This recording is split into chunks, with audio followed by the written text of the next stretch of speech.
Alrighty, everybody, what is up today? I hope you're all doing well. We are back with more Spyro Speedruns, more any percent grind for the 36. We are, I don't even know how many months, days deep into the grind. I've been going every day for the last, week about at this point, roughly 1 week. So, usually around this point is when I start to, I don't want to say burn out, but, need to take a break. But right now I feel good. I feel strong.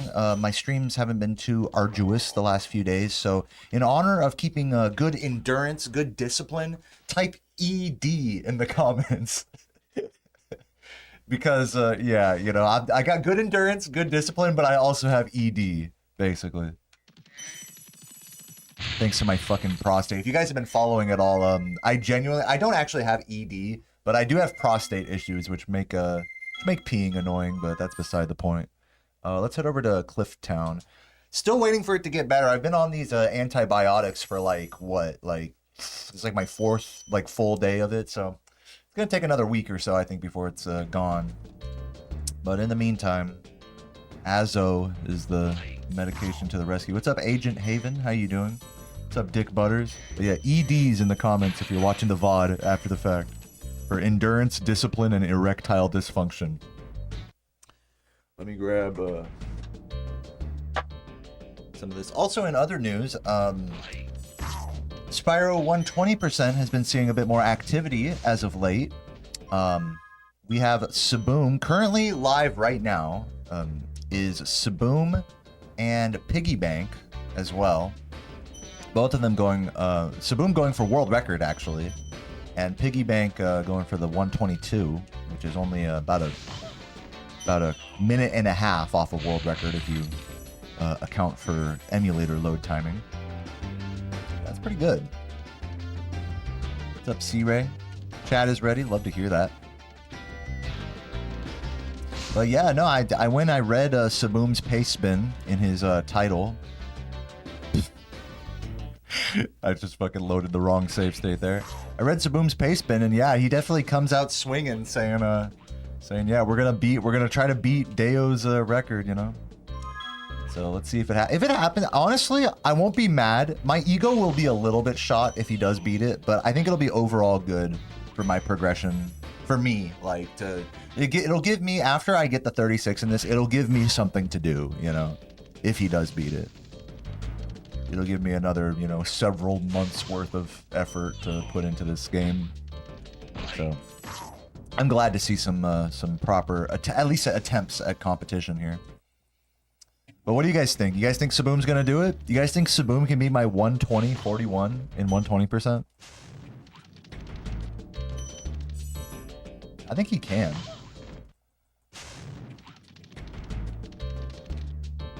I don't know if he will. He's gonna need a damn good run, Nestor skip or not.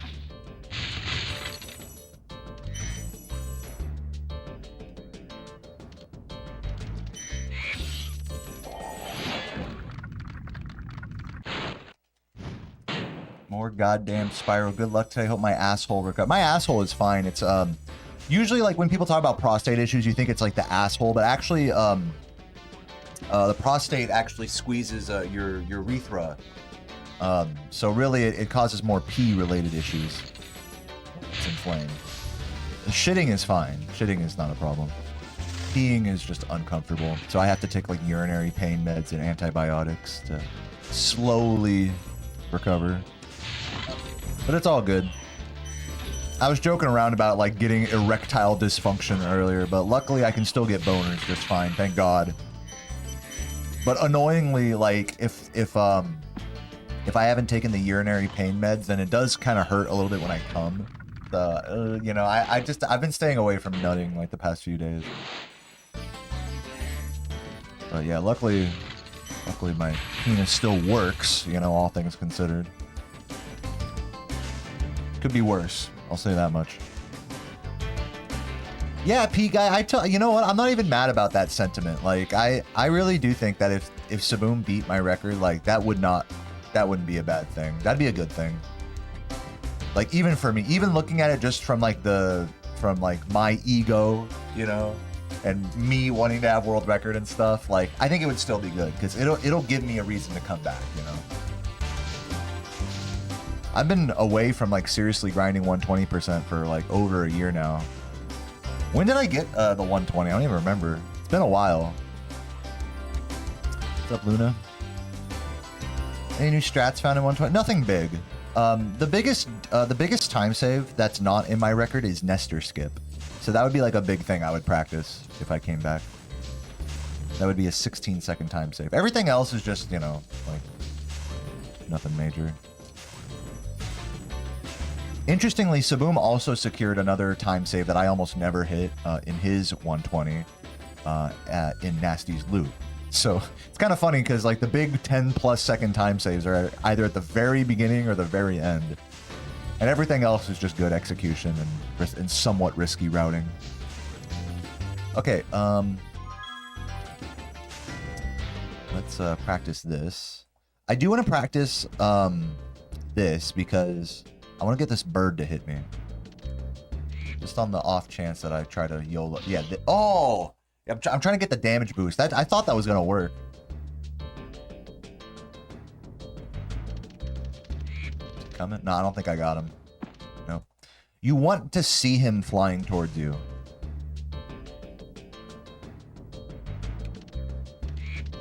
No. If he goes fully off screen, then his AI like goes away from you. Yeah, this is good. Yeah, you want it like that. That's how you do that. This is like I would do this if I failed Mama Proxy but still wanted to no reset. Is that gonna work? No. So you really don't want that bird to go off screen. That's the real key with this. Maybe I'll aim more like this way. Should work. Nice. Try that again. Laura did another alternative to this strat in her ESA run, which was really cool. She did this. Let's see if I can get this. She like jump charged into a roll. Oh, I didn't even know this is like one of these spots. What if I did it like this way? I feel like this would make more sense. Dude, I cannot. For the life of me, I'm so bad at roll momentum, like side roll momentum conservation. There's like a real art to it. Yeah, you have to. I'll have to like do it like this. Yeah, like that. Laura did that and got up there first try on her ESA run, which was really cool.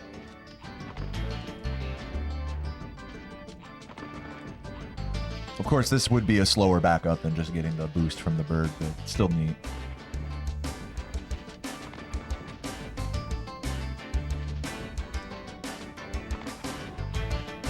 You have to jump charge, turn left, and then have the momentum conserved enough to get up there.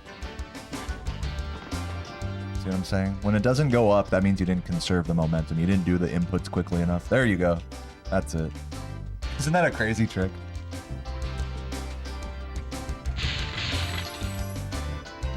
Do this jump again.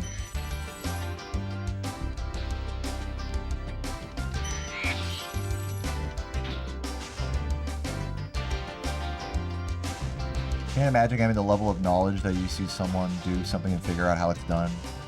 And it's like hearing a song and figure. And you know what, Lucky? I love that comparison because it is totally like that. Like the more experience you have like on a musical instrument, and the more music you listen to and the more you learn by ear, then the better you get at it, right? That's what they tell you. I mean, that's what they teach you in music school. It's like practice learning by ear. That's the only way you're going to get better at it. You develop something called relative pitch, and it just becomes easier for you to hear notes and put them on your instrument and stuff.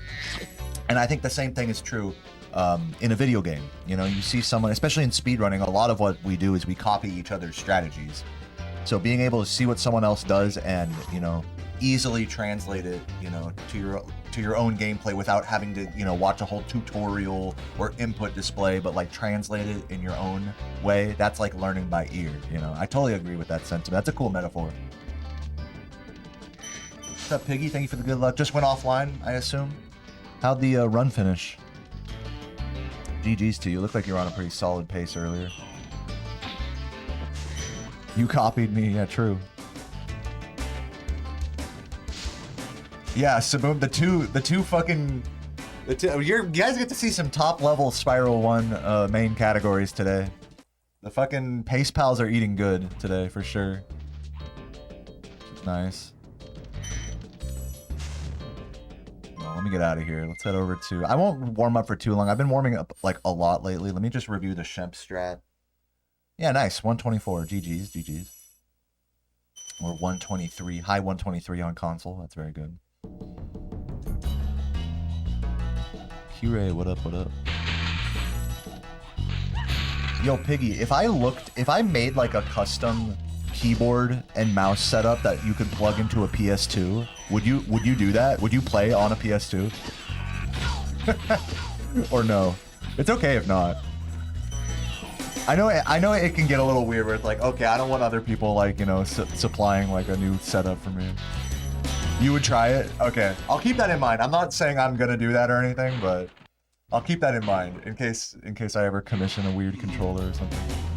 The weird controllers I want to commission are like, I need to figure out a treadmill controller, and I want to figure out how to get like a keyboard and mouse working like that, both on console.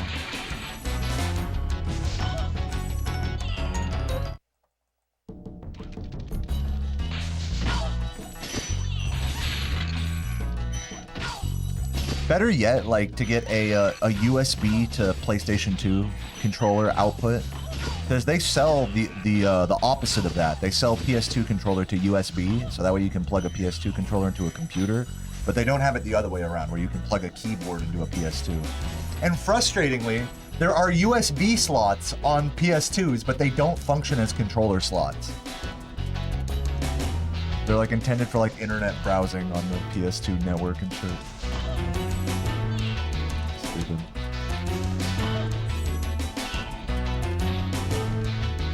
Yeah, it might require like an Arduino or something. I mean, I would need to like commission someone. I'm like definitely not like a guerrilla console modder or anything. I would need to get in touch with someone to do that. I need to get in touch with the controller sluts, exactly.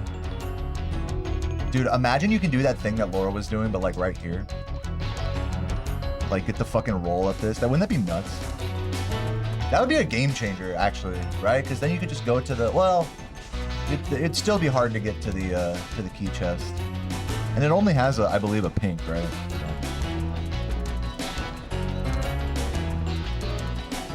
Not exactly the most worth it thing. All right, anyways, let's head over to, I'll do a little blowhard. I haven't really been practicing this level much lately. I did lose a run here yesterday, I think. I actually lose runs a lot in this level just because I go for the super duper IL cycle. You had a PS2 dev kit? That sounds cool.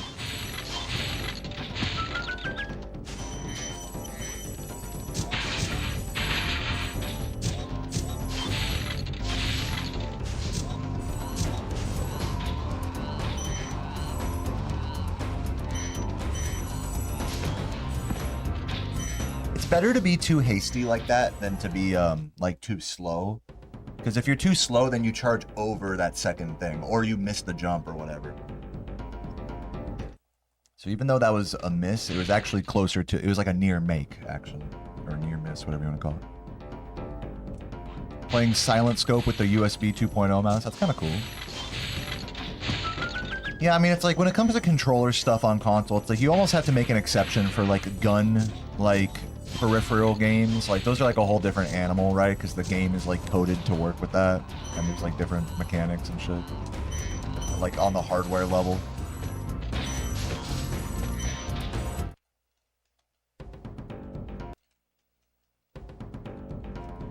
I don't know if that applies to Silent Scope. Lord, thank you for the resub, appreciate it. Big GLs, appreciate that. Welcome, welcome. First sub of the day, and a good GL from Lord with the 39 months, man. That's a fucking long time, man. Thanks for all the continued support, man.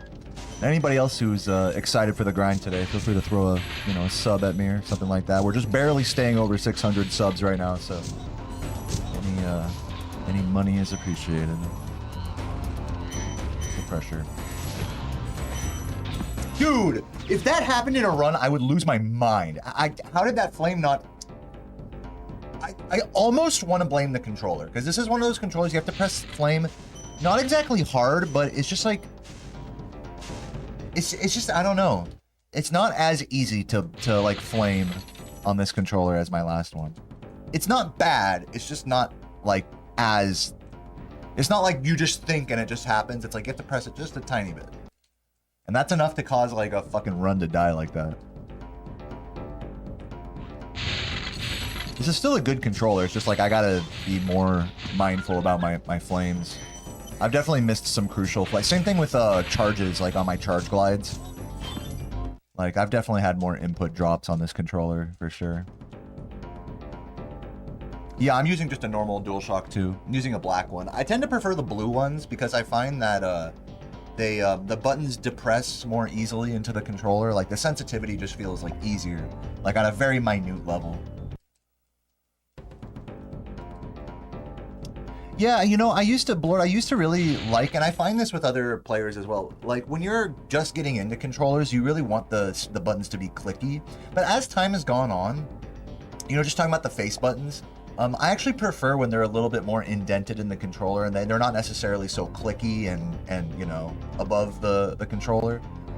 Like DualShock 1s, those buttons are like way above the controller. They don't even fully go into the controller when you press them.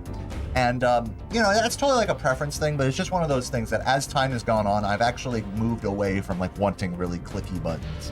I prefer for them to be kind of depressed and a little almost like smudgy feeling, which is kind of weird. You'd think it would be the other way around. Yeah, soft button presses, so to speak. Now, I don't like that with, to be like super clear, I don't like that with D-pads or analog sticks. And with D-pads, because they're fucking pieces of shit, they all feel pretty smudgy, But with analog sticks, like, once you get a gummy analog stick, it's fucked, dude. Like, once you use it long enough. Like, this analog stick that I'm on, I've been using this controller for like a couple weeks now. Like, I could feel this analog stick is pretty worn in now. It's not gummy yet, but I think in another month it probably will be. Yeah, I hear what you're saying. Like, clickiness, like, feels reliable. But, I mean, like, also, like... I think it's just a context thing. Because, like... In the middle of a run, the way I think about it is, like, I don't want to think about my button presses. Like... When there's more, like, kinetic energy transfer, like, with a really clicky button that, like, protrudes from the controller a lot... Like, it's just, honestly, it's just more, like, kinetic energy that has to be, like, exerted to press the button, Whereas, like, for the way I'm playing this, it's just an extension of, like, okay, I just go here, go there, go there. Like, I'm not even thinking about pressing buttons, I want the button presses to happen as lightly as possible, with as, like, little, like, interference kinetically on the controller as possible. You know what I'm saying? Again, it's just totally preference. It's not saying, like, the way I do it is right or anything. It's just an interesting observation that I've moved away from, like, desiring clicky buttons.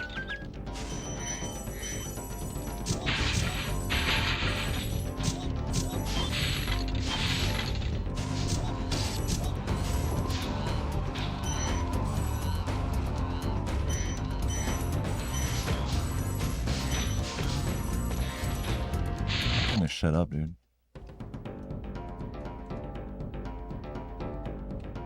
Yeah, Onimax gets it. It's like you don't want to think about the fact that you're pressing a button when you press it. You want it to just happen.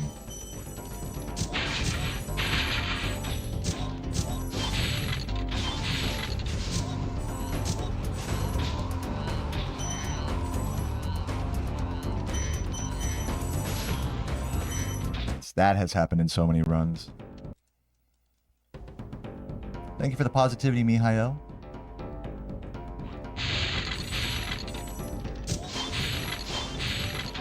Yeah, the DualShock. Dude, I believe it, Hideous. Like, I really do. I mean, there are so many different, like, actual models of... After opening up so many PS2 controllers, like you have, I've also realized that, wow, like, even two controllers that look exactly the same could have very different internals. And all of that, like all the different, like, you know, plastic exoskeleton and fucking membranes and all that shit, all of that has an effect on how, like, clicky or, you know, these minutia sort of responses from the buttons. There's like a surprisingly like large amount of variance between just the actual like physical hardware of PS2 controllers. You'd think they would, you know, you'd think the parts would just be interchangeable between like one controller to another, but rarely is that the case.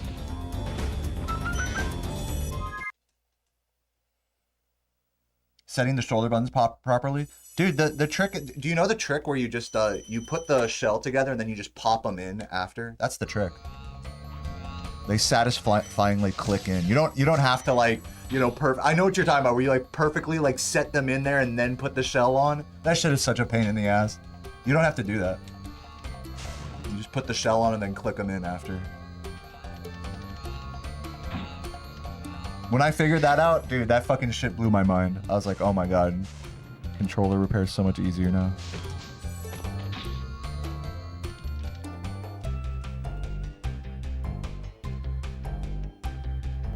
Yeah, it's okay, Hades. I know your pain. I know that was probably a big revelation to hear. I know.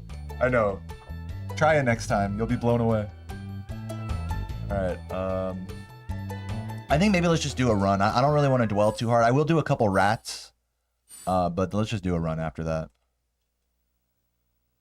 Yeah, if only you could do that with everything on a controller. Just put the shell together and just click in like all the sticks and buttons and stuff. No, I wish. It only works on the shoulder buttons.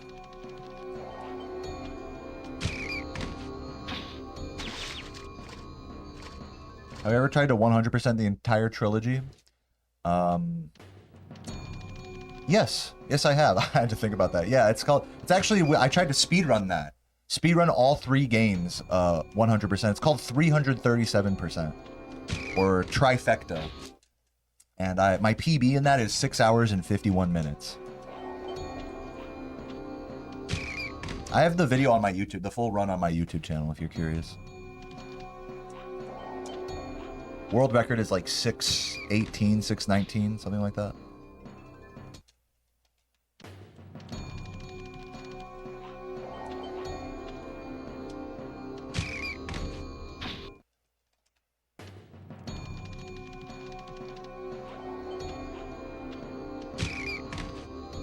Okay, I feel confident enough here.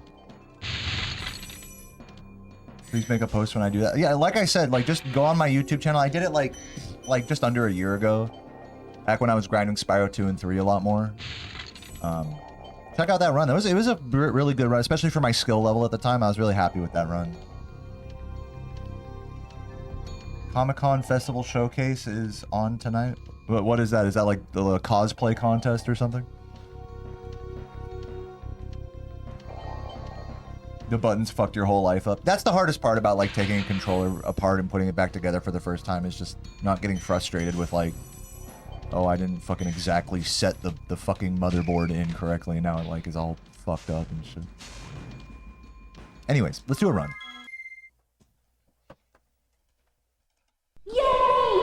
Yay! Michael, thank you for the 100 bits. He says, I want to see Donald Trump and Kamala Harris fuck. Thank you for sharing, Michael.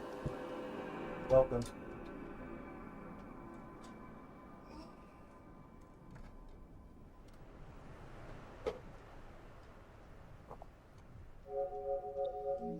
That's why he's afraid, dude. That's why Donald Trump doesn't want to do a debate with her, is because he's going to be just so distracted by her beauty. He's going to fall in love right there on the stand.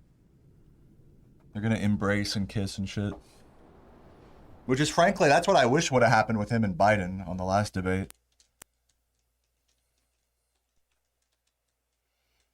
You can see comic books, too. Yeah, I mean, I've been to a few cons in my day, a few, like, little festival things like that with cosplay contests and stuff. They're a fun time. It's fun to hype up all the people dressed up and stuff.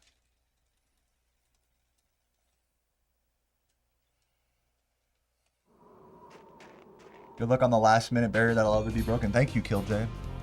Who knows, man? Who knows? 3, 2, 1, go.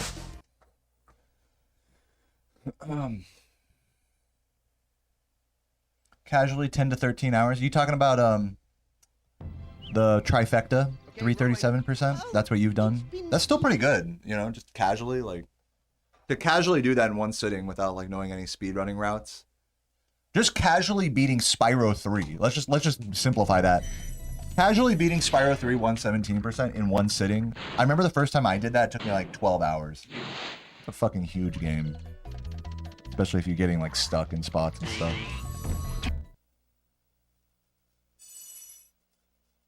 Turn on this fan. So yeah, that's pretty good, Lays Ops, if you did the whole trilogy like that.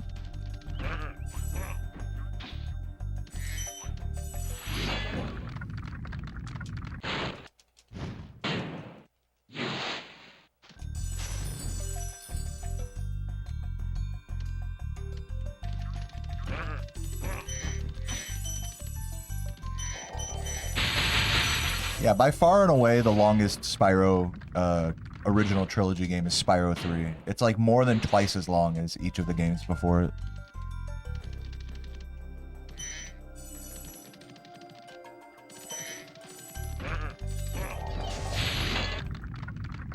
If you're playing casually, I guess Spyro 2 is longer than I'm giving it credit for. Knowing like early Ripto strats and stuff really does cut down on the time it takes to 100% that game. Just getting all your abilities right away, basically.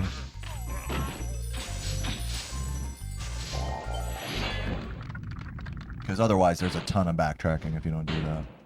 Have I ever wondered if something I did in life butterfly affected into a catastrophic event? Like a bad thing? I don't know. I invested like $20,000 into various like, you know, Roth IRA, you know, different like investing accounts and stuff. And right now the tech market's crashing, so that butterfly affected into losing like $1,000. So I guess that's pretty catastrophic. That's the only thing I can think of right now. Definitely playing. I will say in a like a positive thing, like that butterfly affected for me was choosing to speedrun this game like in late high school, like on a whim. You know, I always say this. I almost speedran Super Mario 64 instead of this game. But like before I got into Mario 64, I was like, you know, before I embark on this like whole learning process, let me just see if there's a PS1 game I want to play. And I looked through my booklet and found Spyro. So that was definitely like a butterfly effect moment for sure. Because now look at me, like my whole life has been like dead. Basically, I spent my whole like 20s. My entire 20s have been spent like speedrunning this game, basically.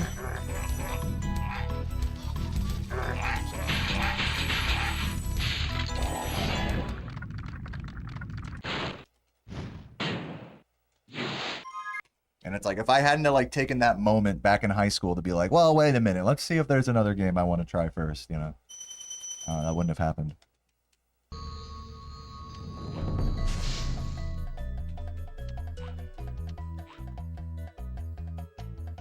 I did start as a teen. So like I learned this game in 2013, which I was like 18 at the time, I want to say. I was like a senior in high school.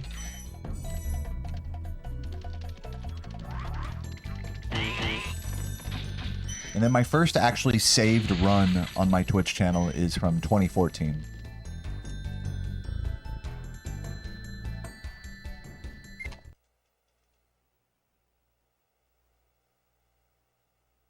You know, Hideous, that's like you could say the same thing about this game.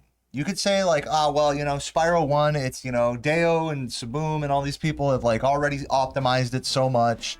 It's like, there's no point in picking it up. But if you're picking up a game because you want to get world record, I mean, like, no matter what game it is, unless nobody plays it, like, you're probably not going to get world record for a long time. So you need to be motivated by something other than that for you know, if you even want to approach that goal, regardless of the level of competition. You know what I'm saying? So I totally hear what you're saying. It can feel like kind of oppressive that there are so many good, especially in a game like Mario 64, there's so many good players that have so many years of experience. It feels like you'll never catch up to that, but I'm here to tell you that you can catch up to that. It's only a matter of time, and it's not like any of them like went into the hobby like expecting to be like a top level player either, you know. They just after, you know, think about it this way. If you were to start running even the most competitive speed game, Mario 64 we'll say, or whatever, in 10 years you will be one of the, if you do it like pretty consistently, you will be one of the top players. And you may or may not have world record, you know, but you'll be like one of those people that you're saying right now is like, ah, well, you know, they're just so far ahead of me. You'll turn into that. You know, it's just a question of time. So, but the point being is to get to that point is you can't be so centered on like trying to catch up to other people, going on extrinsic factors that you have no control over. Oh, fuck. It needs to be like an internal motivation. That's the only way you get to that point, you know? And so with that in mind, it's actually really cool that a game like Mario 64 has so many people that play it at a really high level. Thank you for the 100 bits, Hideous. With that in mind, it's actually a good thing that so many people play Mario 64 because now you have like some of the best resources to learn from and like a strong community to ask questions. And if you're not so concerned with like, okay, I want to be a top level player, you know, like then it's just you have more resources than any other game, really, like most other games. So it ends up it goes from being like a futile bad thing to like, oh, this is actually a good thing that so many people are like so good at this game. You know what I'm saying? It's totally just a perspective thing.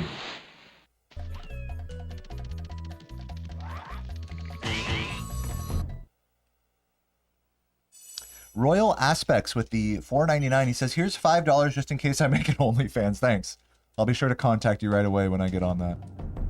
Did I watch Siglemic? Yes, I did. Siglemic was one of the first speedrunners. Siglemic, Narcissa, and ZFG were the first three speedrunners. The first three, like, single-segment speedrun streamers I ever watched, I should say. I had watched some SDA runs of, like, Halo and, you know, Half-Life 2 before that, but those were the first, like, actual speedrun streamers I watched. Interestingly, when I got into this game, I actually didn't, like, look up Spyro streamers. I just brought up, like, a YouTube video of a run that was actually 20 minutes slower than the world record at the time. I just wasn't that thorough. I was like, in my mind, I was like, let me just find a run. I found like the one run on YouTube at the time, and was like, all right, I'm just gonna learn from this, you know, rather than like trying to dig through like someone else's VODs or something. Also, you know, when you're a new player, you kind of have the headspace of like, you know, maybe I don't want to learn from world record yet because I'll get like stuck, you know, trying to do like optimal strategies. That's like a fair approach. Jack with the $2, he says, hey, it's a yo guy. Thank you, Jack. Appreciate it. What's up, Lucid? Welcome. Great to see you, Lucid Cock. Thank you for the good luck. Do we know who the first Spyro speedrunners were? Yeah, the first person to ever speedrun this game was a guy named James Bertoli. He has been long gone. Like, you know, no, I've never spoken to him once. But, yeah, he did the first recorded speedrun, single segment speedrun of this game, which at the time had to be posted to YouTube in like 10 parts because you could only post 10 minutes at a time. But yeah, that's the earliest recorded Spyro speedrun. I believe that was a 2.5 hours, something like that. 2 hours 30 something. For 120%.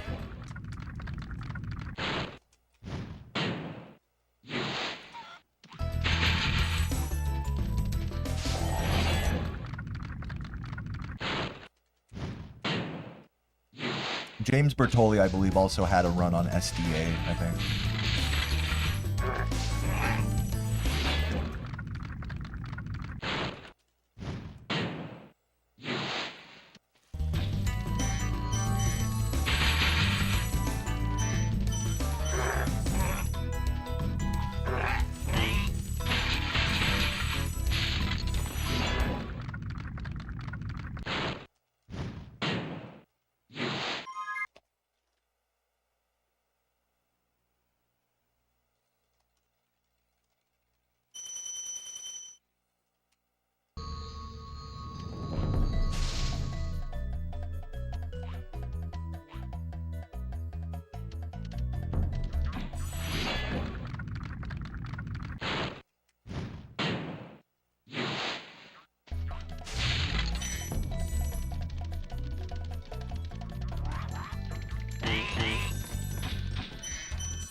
Ever wonder what happened to ye old internet personalities? Dave, who was mad good at Sega bass fishing. What is it all about? It on Game Facts? Yeah. It's fun to watch like videos like kind of digging into the anals of like game facts and stuff like that. Old SDA forums. It's cool seeing some of that history for sure. You know, back then, back in the early 2000s, you know, capture cards weren't a thing. If you wanted to record your gameplay, you had to use a VHS tape with a DVR recorder. Like a big VHS player that like a fancy one that would like record things onto a tape, like, you know, record shows onto a, you know, VHS.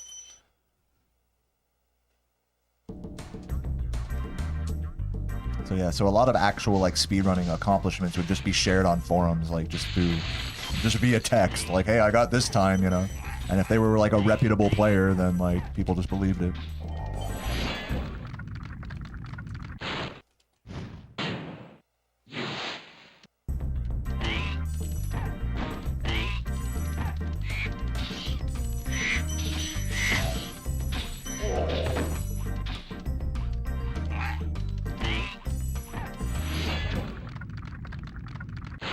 First speedrunning convention I attended would be TwitchCon, actually. And I know TwitchCon isn't a speedrunning convention, but hear me out. I went to TwitchCon San Jose in 2018. And at that convention, they had a small, like a miniature version of GDQ called GDQX. And it was the most sad, pathetic, like skeleton of a GDQ event you've ever seen. Because here's this big TwitchCon in this giant convention center with, you know, with all these, you know, fucking Ninja and all these esports streamers everywhere. And it's just it's a pigsty, thousands of people crowding the whole place, lines going out the wazoo. And then you get into the convention and then you have to go into this back like hallway conference room and where nobody was at. And then that was GDQ. That was the GDQX. But I went to that event not just because of GDQX, but because I was going to do commentary with Chris, LBC, Saboom, and Katie Lady for Chris's 120 run. You can still find that probably on GDQ's channel somewhere. If you look up GDQX 2018, Chris LBC or Spyro 120% GDQX, you'll probably find that. That was the first, like, you know, marathon appearance I ever made.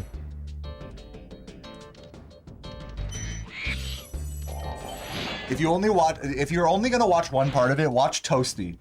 Watch the part right before Toasty. Oops. Dude, oh my gosh. Should I just reset this? I'm feeling a reset. Watch the part right before Toasty, because Saboom has a funny moment with me. I'm not gonna give it away, but GDQX 2018, Spyro 120% by Chris LBC. Skip forward to like the 10-minute mark or whatever where Toasty is.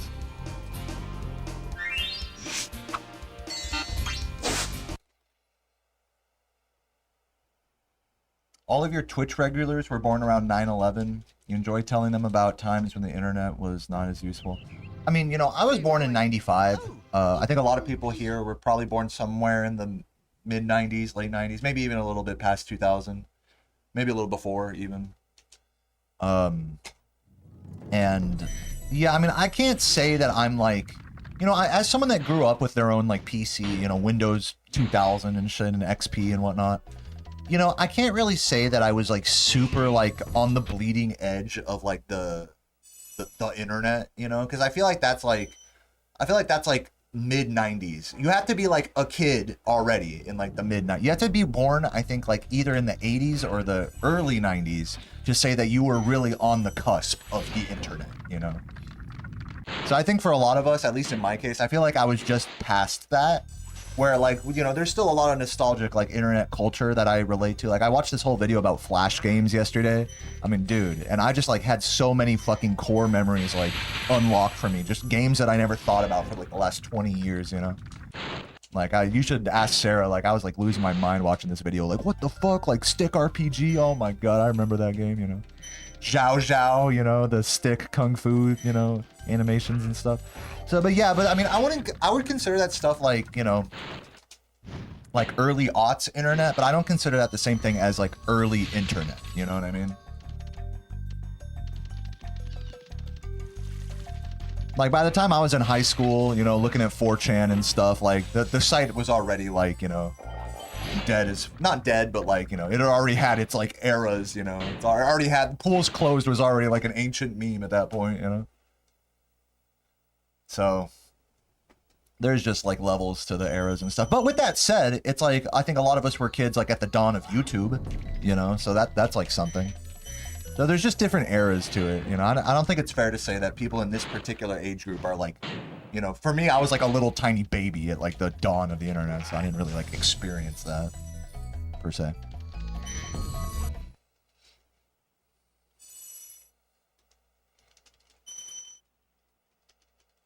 Erotic flash game, all the dress up flash games. Did play with the door locked. Oh, you learned how to make a flash game? That's pretty cool. I wish I'd have done that as a kid. That would have been tight. You miss OG New... I mean, Newgrounds is still around. Albino Black Sheep, yeah. I think there's a... In order to play like a lot of... Since Flash Player is like disabled on modern browsers, I think there's like a website you can go to where you can like download a giant repository of like Flash games. Also, there's like an alternate browser you can use that I think does support Flash.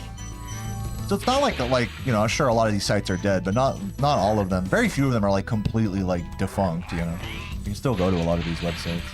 Or at least like see like the remnants or play the games if you like go the right place. It's not like they're gone forever or anything. Is that what it's called? Flashpoint? Yeah, I'll have to get that because I like Flash games.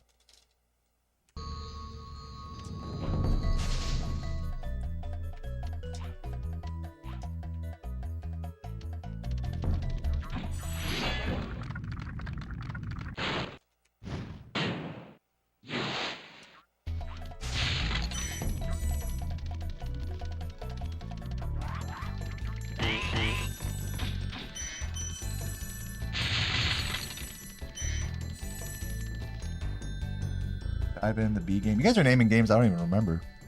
Some of my favorites were Motherload, On the Run, Stick RPG, Stick Arena. What are some others? Those are like 4 big ones. Oh, one of my favorite Flash games was Sinjid. Sinjid. Enter the Ninja or Enter the Shadow. It was like a ninja RPG game. Man, that game was so good. Interactive Buddy, yeah, that's another good one. Madness Interactive. The whole Madness series, I binged that shit as a kid. The Falling Sand. Yep, I remember Falling Sand.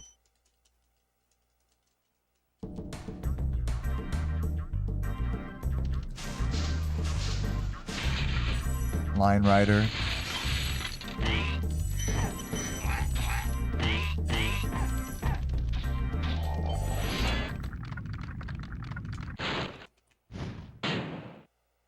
Yeah, so I love Flash games. Big part of my childhood.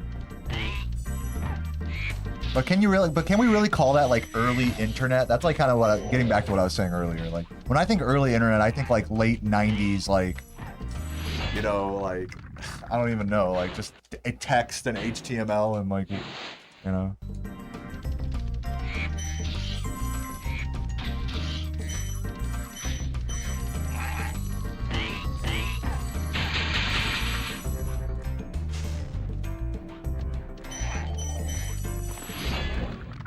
Yeah, I think golden age is like a better way to say it. I mean, of course, that could also be a pretty wide span of time. Renaissance. They're gonna start like, dude, you know what's crazy to think? Like in like fucking like 20 years, they're gonna start like naming eras of the internet like that. Like in history books, you know? Because it's like such an important part of like society nowadays, you know? Like, you know, there's the Neolithic era, the Paleothoric era, and then there's the internet age, there's the golden era, there's the Renaissance, you know, it's like people are gonna say that shit. Like unironically.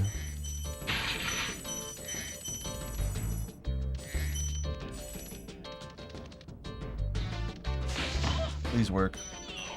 Oh, it was so close, dude. He wanted to go down there, you could see it. He wanted so badly to go down there. What's up, Claudia? Welcome, welcome.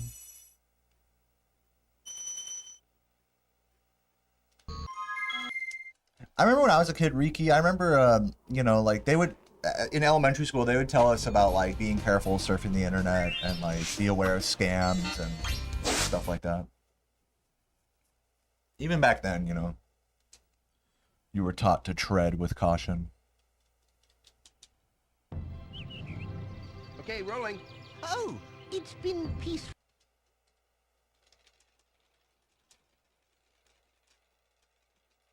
Corporatized, centralized internet. I don't know. I think for all the bad and all the data and lack of privacy and all that, and weird billionaires controlling the whims of like, you know, billions of people, millions of people. For all the bad, I think there is some good in the sense that it's convenient that like any particular gaming community, you can go to a speedrun.com leaderboard, you can go into a Discord, and then it's not like this hard thing to access, you know. Like I would go so far as to say like that's a lot like much more of a direct way of communicating like with an internet community than like going on like a forum, you know, and you know making the account. I mean, you know, there's definitely a charm to that, but like it's just a lot easier to communicate now. I mean, the convenience factor is definitely bigger than before for sure. So I'm not gonna. It's not all bad. It's definitely there's a lot of bad, but you know, when it comes to data and privacy and stuff, but. You know, you take the good with the bad. It just is what it is.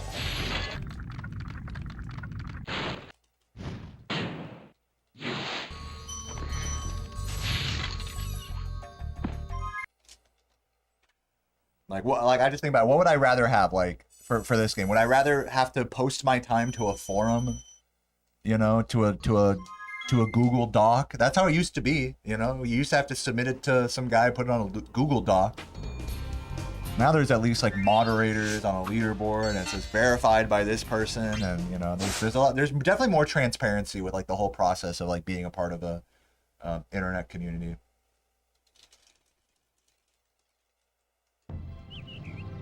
Okay, rolling. Oh, it's been peaceful.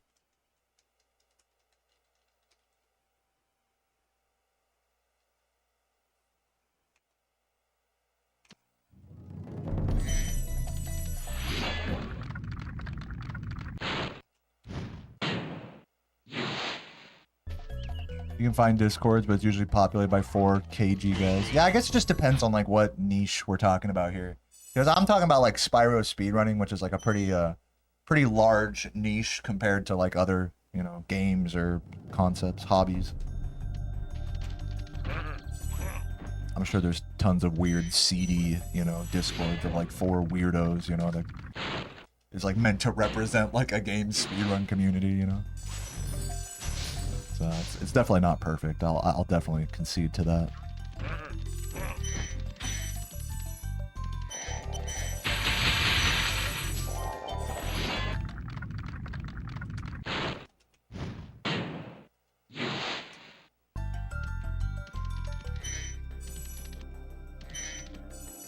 I make my living from it, so I prefer it. What, Spyro speedrunning? Yeah, true.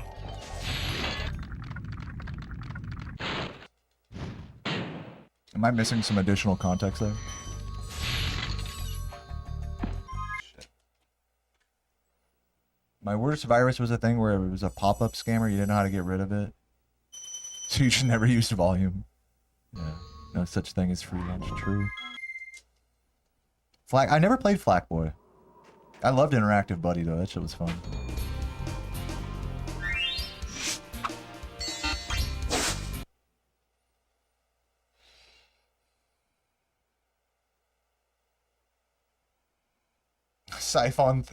Siphon filter enthusiasts are all like 8 Russian guys.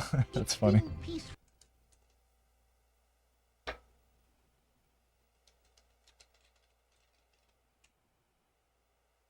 Yeah, let's get a run going here, for fuck's sake. What's up, Zed? Thanks for the good luck.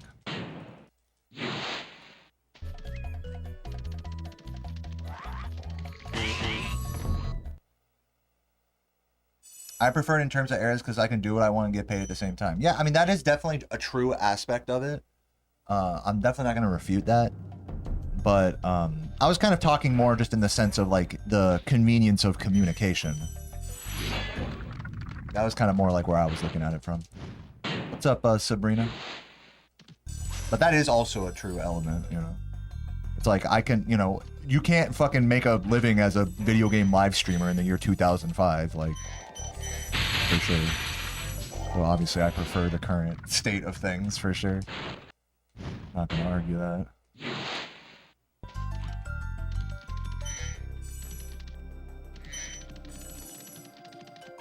Yeah, it's like the two concepts are interconnected. I hear you, Sword. What's up, Matthew? Am I using the Dr. Shemp strat? Yes, I am. If Laura's gonna make fun of me in front of 2,000 people for not doing it, I'm gonna do it. And luckily, it's actually a pretty fun strat that I can do pretty consistent, so it's not too much trouble. Discords are tricky because they're community. Yeah, it's easy to like spoof a personality or an alias on Discord for sure. But I mean, the same thing is true of internet forums as well. Pretty much any like alias you have online is like, you know, you can pretend to be someone you're not. Oh, it's been peaceful.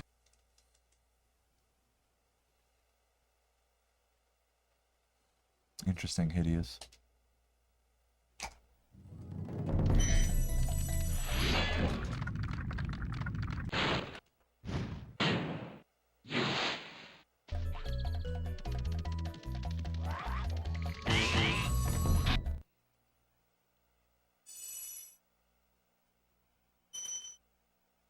Thank you, Matthew. Yeah, I need to lock in here, dude. I just cannot get a run going.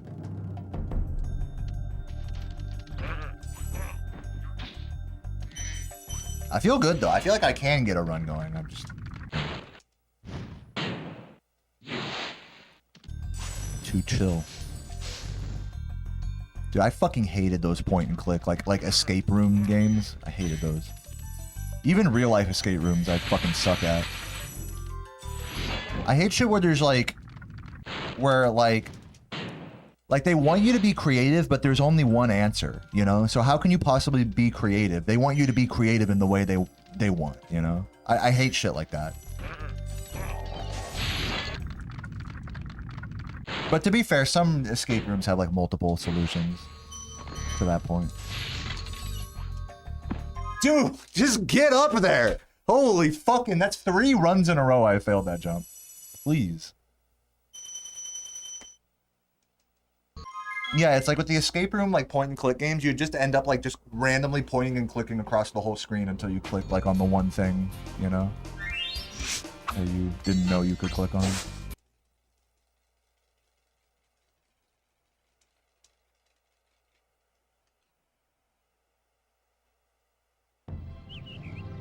Okay, rolling.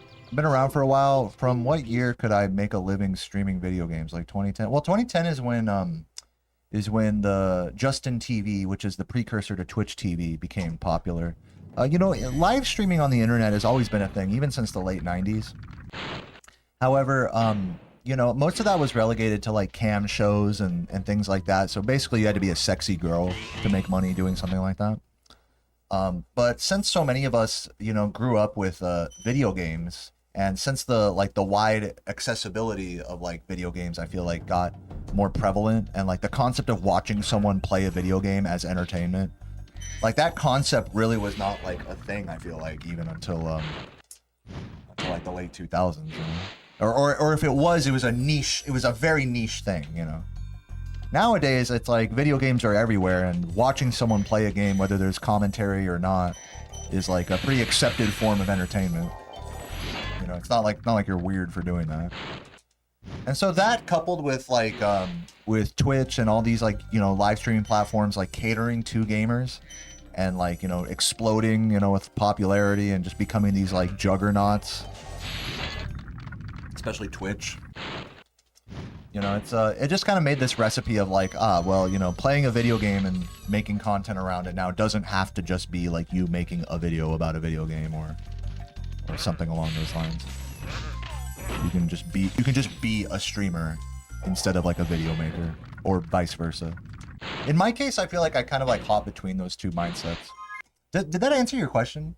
Yeah, so you asked when I could make a living playing video games. For me, I started in 2013, and I don't think I was able to make a living from this until about 2019, roughly. Roughly 2019 did I have enough subs. Roughly the amount of subs I have now. So that took like, what, 5 years? 6 years? So that's how long it took me to make a living. I mean, but I think you mean like more generally. There were definitely streamers that, you know, speedrunners, streamers that were really popular in like 2011, 2012 that had like thousands of viewers and were partnered and stuff, probably made a decent amount of money. I don't know if they were rich, but you know, back then.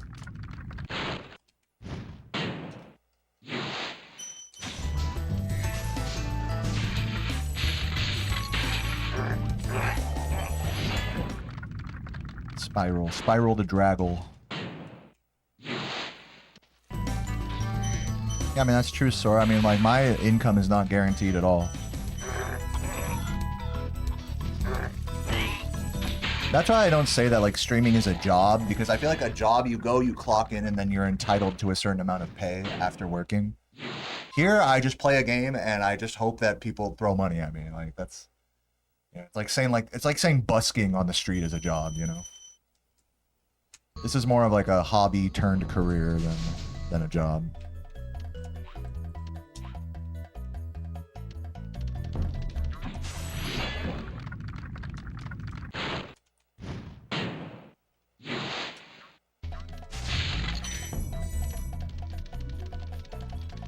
High risk, high reward. I don't think breaking into streaming or content creation has to be like a high risk thing. I think a lot of people look at it like, all right, I'm gonna go all in and like go full time and quit my job, even though I can't support myself with it yet. I don't think that's the right way to do it. I mean, I was in for those 6 years that I was not able to support myself through live streaming. I was going to school. I had jobs, or part-time jobs, we'll say, you know, and going to college, basically getting a degree. You know, I had like a life outside of, I still have a life outside of streaming, you know. If you really want to be like successful in this hobby, you need to like find a strategy that fits your lifestyle, you know.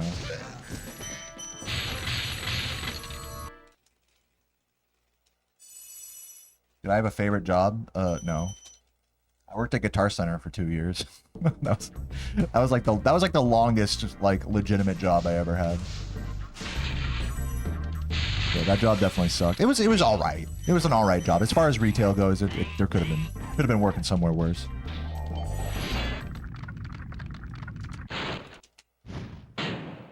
Yeah, no, Zed, I definitely look at what I'm doing here as like street performance, just like online, basically. Basically one and the same thing. Instead of having like a physical hat that people throw coins into, it's like you guys just press a fucking subscribe button, but it's the same function.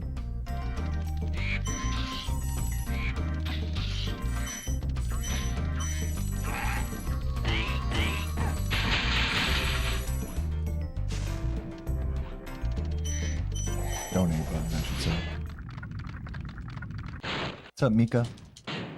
They should make a Spyro cinematic universe. I don't really care a lot about I'm just gonna say this honestly. I don't really care about the lore of the Spyro universe. It's just not something that interests me. I think these games are beautiful for their simplicity, that they like kind of lack a cohesive story.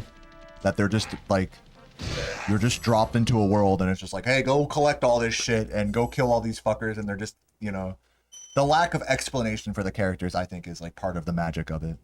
It's like it's open for interpretation.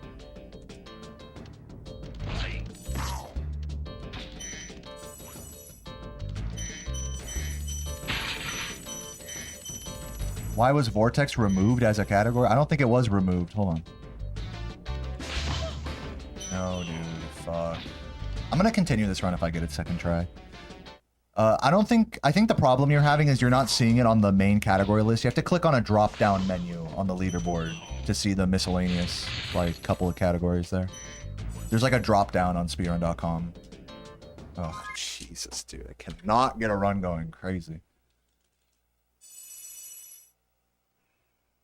Yeah, I roll onto some of the dragons so that way I can touch them closer to where Spyro walks to during the cutscene. Saves like a second.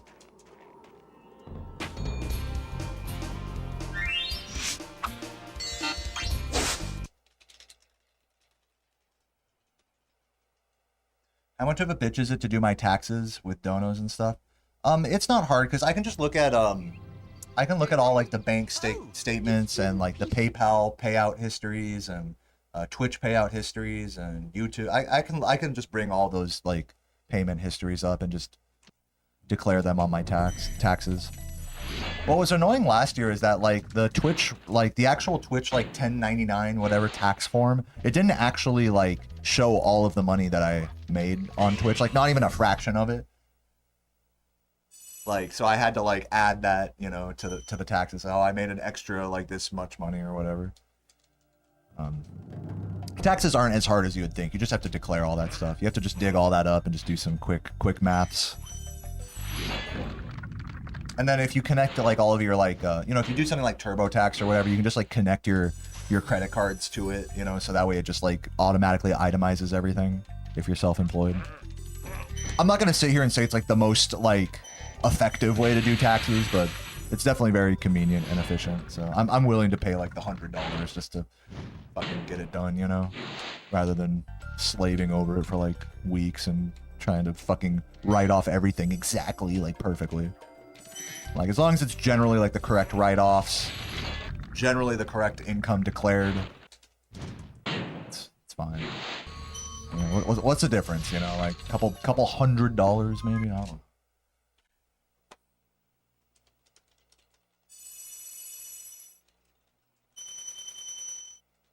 The way I look at it with taxes, it's like it's better to like it's better to pay more taxes than it is to like try to undercut your taxes, because like if you pay more then you'll just get a return the next year, you know, and if you pay less then you're more likely to get audited, especially if you're self-employed. So I have a very relaxed approach to taxes like that. It's not hard for me to do it all, but I'm sure many of the financially inclined people here in the chat would disagree with my approach, and that's fine. I just play by Uncle Sam's rules, you know. I'm not trying to skirt the system or anything. Yeah, I answered your tax question. You can click back on the VOD if you want to hear that whole explanation again.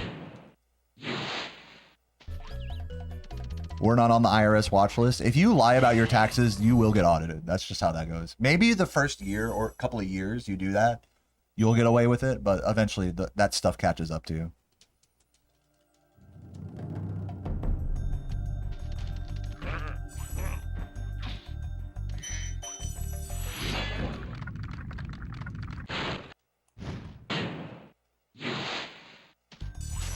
Bro has a backwards chat. Who, me?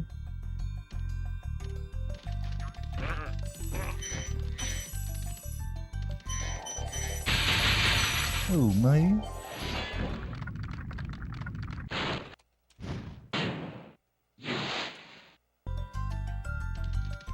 Chronicler? Is that? I don't think that's the name of a dragon in this game. I'm gonna be honest with you. Is that from a different game?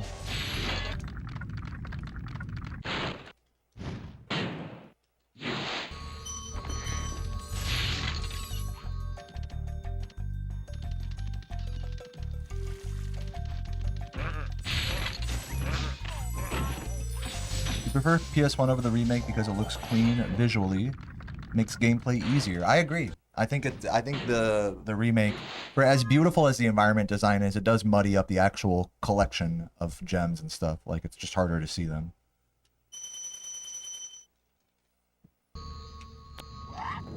Forget about all like the motion blur and whatnot.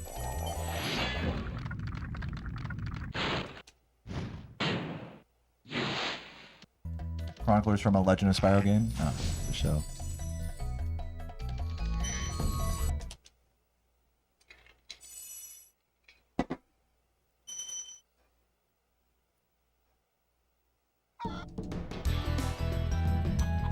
Yeah, I don't worry about taxes. Even though I do get fucked in the ass with taxes, I don't worry about it too much because during tax season I just do a subathon, and that basically covers it. all good. I hear it's like a pretty common like thing in America that people, especially in America, that people like don't want to be self-employed because A, you know, you're paying a lot of taxes, and B, you don't get any like healthcare benefits or retirement plans or anything. And those are definitely fair gripes. But I gotta say, like, having been in that position now for like a few years, it's not that bad. You know, in my particular case, like, I can just grind a little harder during tax season. It's not a big deal. I can just pay for my own health insurance. It's like $60 a month. Boo fucking who, you know? Dental is like $8 a month with government like assistance programs and stuff.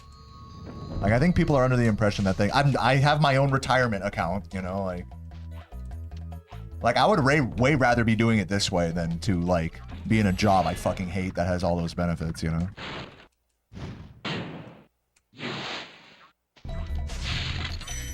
So I definitely do think people kind of psych themselves out about like self-employment in that way.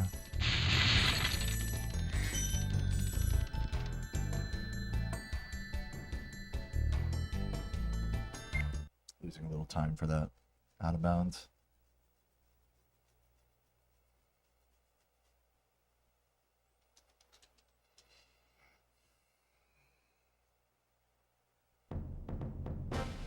No problem, Austin. Yeah, if any of you guys are at a job that you hate, you know, stay strong, you know, do what's right for you, you know.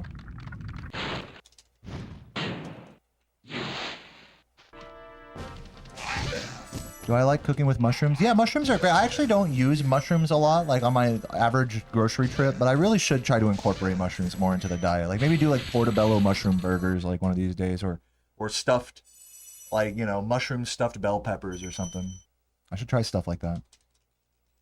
You fell down the rabbit hole. What are some of the things you like to cook with mushrooms? One thing I see vegan cooks do a lot online is use lion's mane and make like vegan steak that way. Well, I've not seen lion's mane in a grocery store anywhere. But portobellos are pretty common.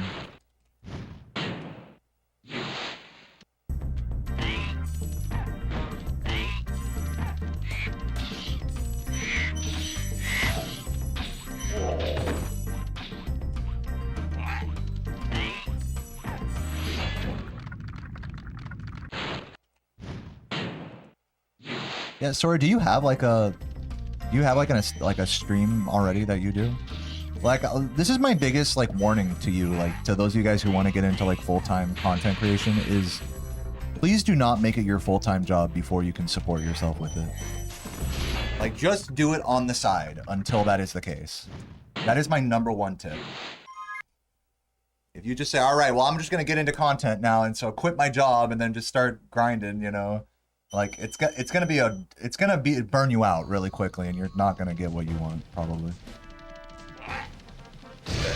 I get the feeling that that's where like it's kind of going for you, Source. So make sure that you have like, make sure you got some income besides like, you know, streaming or whatever. If you're gonna get into it, you should get into it though. I don't want to dissuade you from getting into it. It's a hobby before anything else. This is still a hobby to me, you know.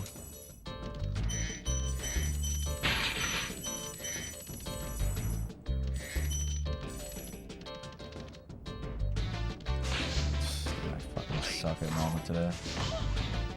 No dice, dude. No dice. I have to sit here and practice this, man. I've been going for like an hour and I cannot get a run going. So it's just one of those days. Some days the mama karma is no good. Isn't that so crazy that it'll only work second or later try? Like, what the fuck is that? That's not gonna work. I'm hitting her. I think I've been hitting her too much into the corner lately. Don't get it twisted. No, okay, cool. You were worrying me with the way you were typing earlier. That's like the #1 piece of advice is don't go off the deep end too early. You're smart.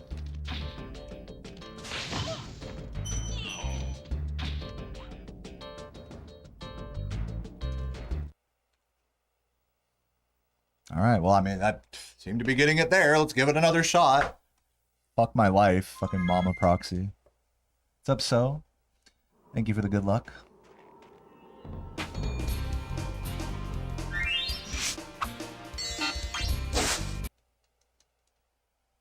The piteous. Propagate my name first and then it falls into place. I'm not sure what you mean by that. You want me to just say my name out loud? Asian markets are the best place to get a decent price gourmet mushrooms. Interesting. That makes sense. Oh yeah, no problem, sir. I'm definitely an open book about like finances and stuff.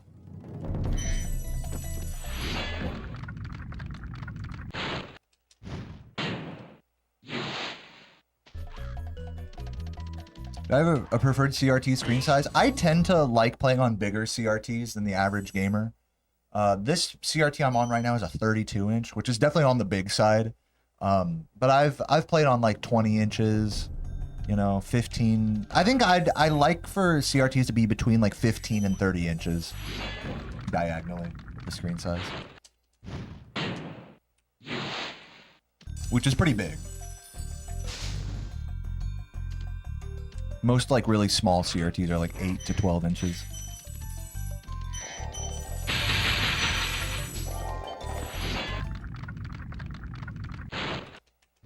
Yeah, I don't have like the biggest possible CRT. Like when CRTs get like super massive, like 40 plus inches, they tend to not be as good with like input delay and stuff.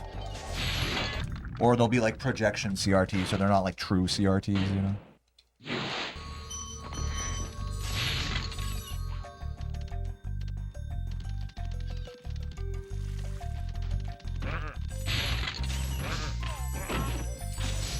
You said propagate your name. You were agreeing with me in the sense that an up-and-comer needs to have their foot in the door with a couple communities before handing in a 2-week at the... Yeah. Yeah, I agree with that. I agree with that. Dude, I honestly, like, I should get a real job. Like, even being, like, a full-time streamer. Like, if I'm really trying to maximize, like, the amount of money that I make or the amount of, like, productivity of my time, like... What I would do is, this is what I would do if I was really trying to be as productive as possible, which I'm not, but let's just say like, okay, happiness aside, let's try to just be like Sigma grind set, like best like productivity, like ultimate, like, you know, try to get rich type of shit. I would stream earlier for the same amount of time, like 3-4 hours, do my grind in the morning, work on a YouTube piece of content, at least for like a couple hours every day, and then have like a part-time job on top of that. If I did that, then I would be probably maybe making twice as much money. Maybe. that's a big maybe. Or better yet, even more future conscious, is that I just stream a little bit like right now and then go to a trade school and then get into some like trade, you know. I mean, I already have like a bachelor's degree. Like maybe I could go get like my, maybe I could go take the test in Virginia to become a substitute teacher. And then maybe do that in the mornings and then come home and stream.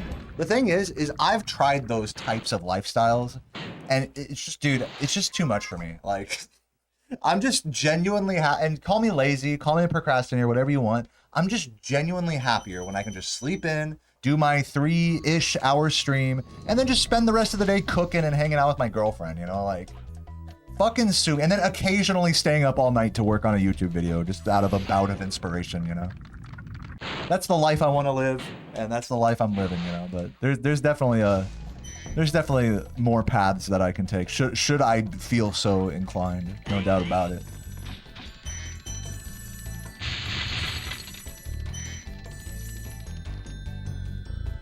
So yeah, I'm like what you said, Brandon. I'm just doing what makes me happy.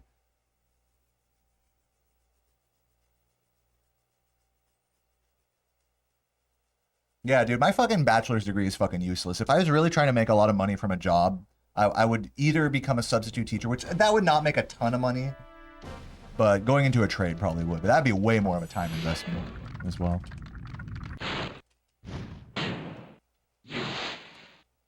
Like, I have no desire at this current point in life to become like a plumber or electrician or whatever. But who knows? I mean, like, I feel like when it comes to stuff like that, I feel like I don't want to never say never type of thing, because I know that one day, like, down the road for me, maybe at some point in my 30s, I'll probably be feeling ready to move on from streaming at some point. Like, I don't see myself, like, streaming for the rest of my life, you know? Like, I don't, at the same time, I don't see myself stopping streaming or speedrunning anytime soon. But I know eventually one day I'm going to be tired of this and ready to move on with something different. And I think at that time, then I'll get into something like more hands-on, like a trade or something. But it's just, you know, I'm just not there yet in life. You gotta be patient with yourself type of shit. Yeah, substitute teachers make a good amount of money per day, but that's like if you're there the whole day. Which is still good. I mean, 140 bucks in a day, that's not bad. It's more than I make on Twitch. Ever considered speedrunning Hero's Tale? No, I've not considered speedrunning it. But I will say that game has a really cool wall hovering glitch. It's called wall grinding, I think. Where you like charge and then jump and then charge and then jump. You can like climb up like any wall in that game that you want. So the routing is pretty cool with that trick.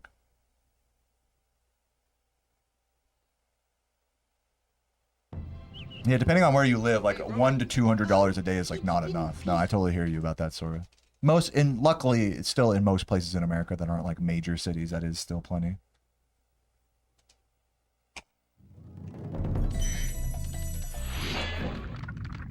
And then keep in mind, I have a girlfriend that like I share finances with. Like we don't share a bank account or anything, but like we pay our equal share to each other, you know, with rent and stuff like that. So life is like not, I don't have like a crazy amount of expenses.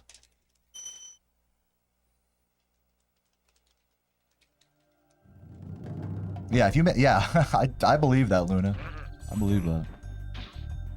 What about girlfriend? I said you're pretty and you're very helpful for making my life easy and happy.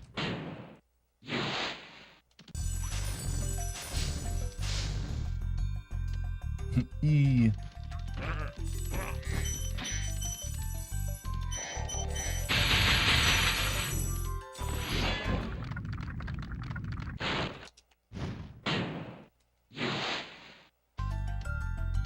A nice turn right there.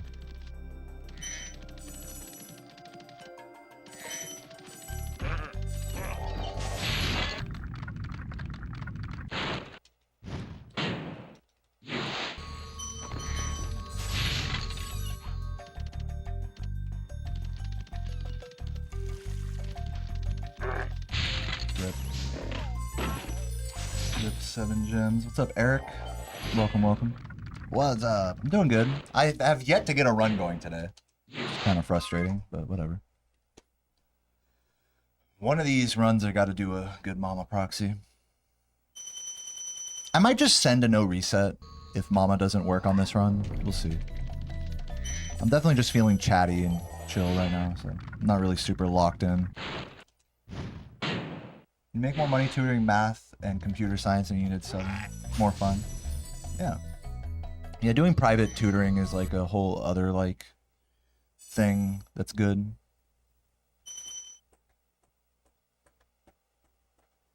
Dude, the last part-time job I had, I was doing private drum lessons. Not private. I guess it was at a studio, so it's not technically private lessons. I mean, for the students, they're private lessons, but for me, it's like it's not my own business.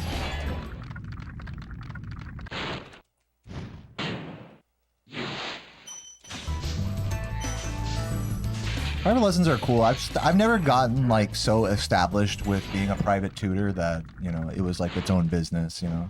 At best, I'd have like maybe a couple students at one given time, and then, like, you know, they would just dry up after a while.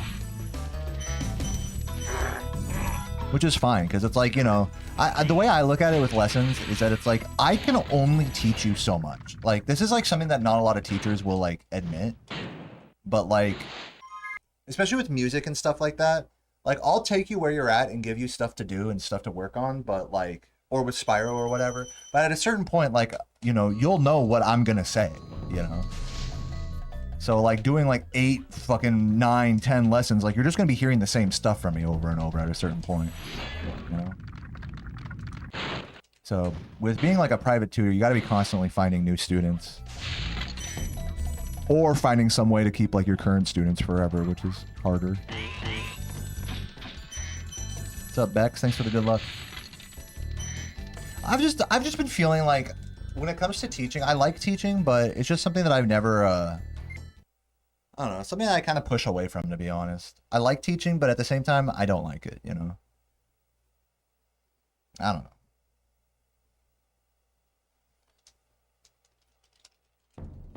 You can't buy tune. Yeah, the classic question. It's like, hey, you got a tuner? It's like, oh no, we got a piano right here. We can just tune by ear. They're like, no. No, I have to use the tuner. It's like, no, okay.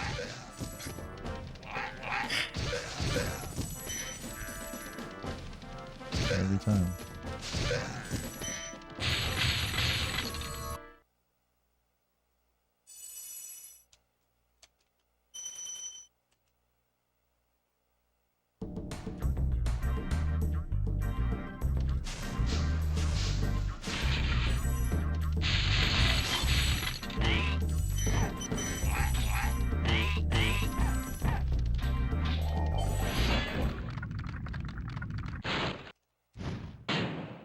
What about a glitch that allows you to travel between worlds without requirements? Yeah, that such a glitch would be called balloonist skip, and that is not. There is no leads for such a glitch yet. But I encourage you to search. That would be a big deal if such a thing existed. You have to like totally rework these categories and rename them and stuff.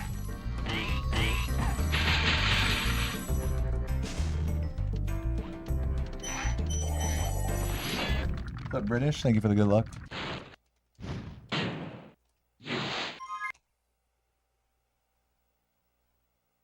Sounds rough, Megan. My heart goes out to you. I hope you can find your way. I hope you have found your way to some degree. And either way, you know, you got my support. You got my thoughts and prayers, you know.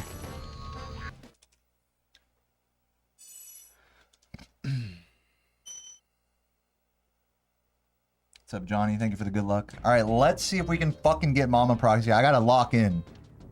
Been failing this trick for the last hour today.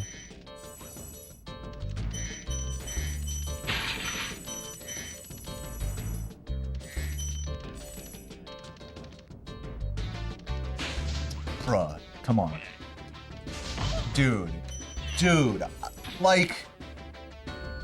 What? And watch me do it perfectly right now. Watch me do it perfectly. Watch this.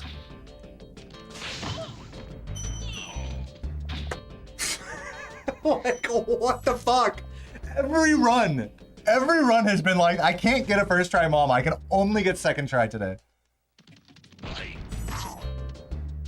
Gotta practice it from this angle.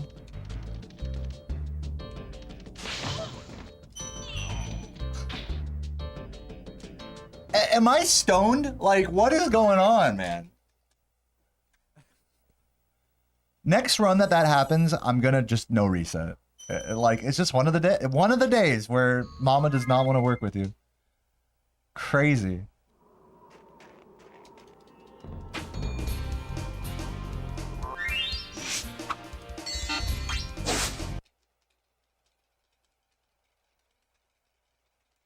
Do I think it's completely impossible or just not found it? You're talking about balloonist skip? Right now, I think it's completely impossible, but that could change. I'm sorry if that's like the answer you're not looking for, but right now there's not much. I'll put it this way. There's not much hope right now that balloonist skip will ever be found. I'll put it that way. That doesn't mean that it'll never be found or that there might be, you know, it's like, that's the nature of finding like a glitch in any game, is that it's like, shit just seems impossible until it's possible. Like, that's just kind of how it works. So, yeah, it doesn't seem like anyone will ever find balloonist skip ever right now. But then tomorrow I might wake up and someone finds it. So, I don't really know what the right way to respond to that is. Yo, Bex, thank you for the, or pardon me, not Bex. I was reading the message. Flame Two Hand, thank you for the tier 3 for 10 months. He says 10 months. It's almost like 1 year. You're bad at math. That basically is like 1 year. That's like 10 years, actually. Thank you, Flame Two Hand.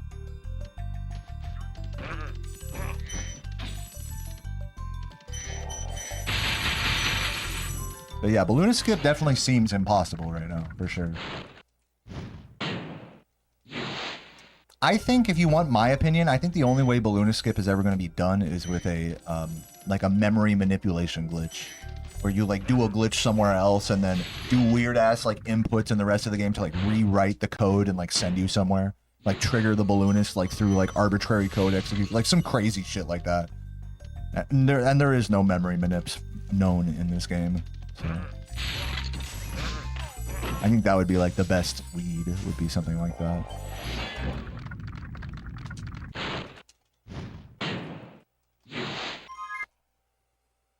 Like setting a flag. I don't know. Dude, I literally don't know.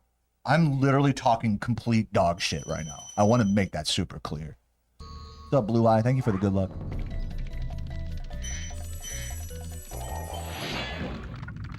Anyone reverse engineer? Some people have, but not all the way, as far as I understand. Like, there's not like a PC port that like some fan-made thing yet. Though there are people that do have like, I don't know. Literally, I don't fucking know, bro. Let's back up a little bit. I just play the game. I'm not a programmer, you know. I'm not a glitch hunter, you know. So I'm really not the right person to ask this type of stuff, to be completely honest with you.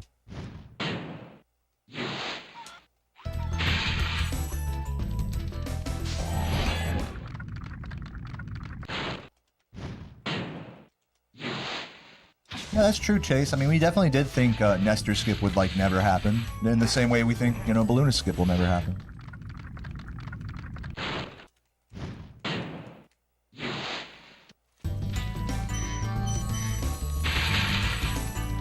Balloonist skip is definitely a harder egg to crack, though, no doubt about it.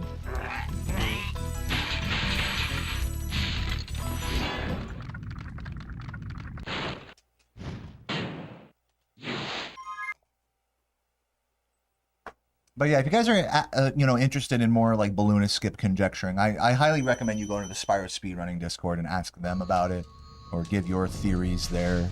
You'll have people who are much more technologically inclined, or glitchy inclined, you know, to entertain like, you know, pie in the sky ideas.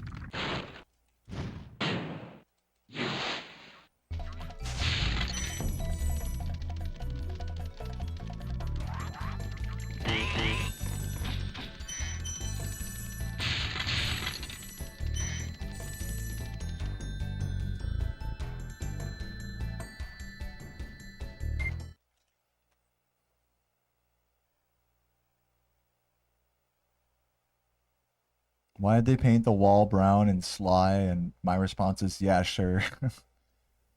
I mean, when it comes to lore stuff, like, I can't really, like I said this earlier, like, I'm not like one to like get super deep into Spyro lore. Like, I just don't care. Or like, why, you know, if it's a question like a developer intent related question, like, I don't know. You know, like, at a certain point, I'm just a guy that plays this game. I don't have like all the answers, you know.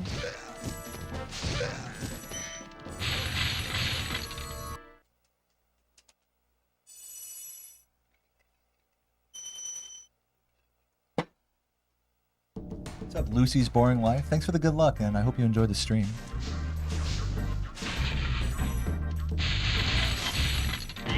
It's okay, I have a pretty boring life, too. I just play this video game and make food and cuddle with my girlfriend and watch YouTube and stuff. But yeah, pretty uneventful.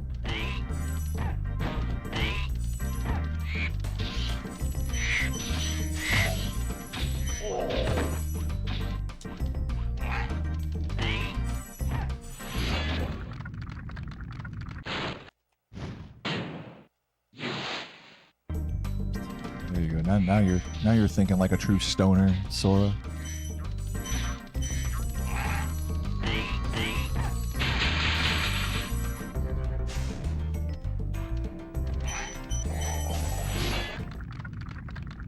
Yeah, boring is not the same thing as bad. I totally agree with that. It's fine to have, like, dude, even if you have the most, like, high octane, like, you know, fucking crazy, interesting life, like, your life is gonna be boring to someone else, and, like, vice versa. Like, what you find interesting is just not gonna be the same thing as someone else. Like, that's just, so whatever's boring or not is, like, very relative.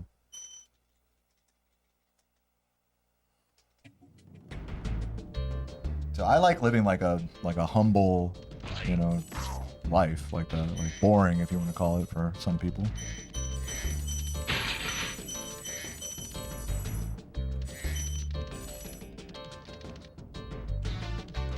Not gonna work.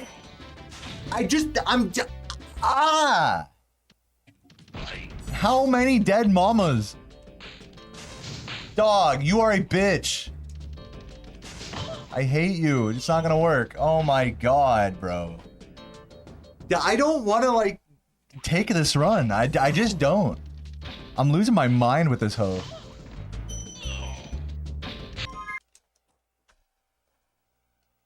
I'm gonna keep going until I get a mama. Give me a mama. This is fucking insanity, dude. Reset heavy? I just haven't gotten a first try mama for like a dozen runs straight.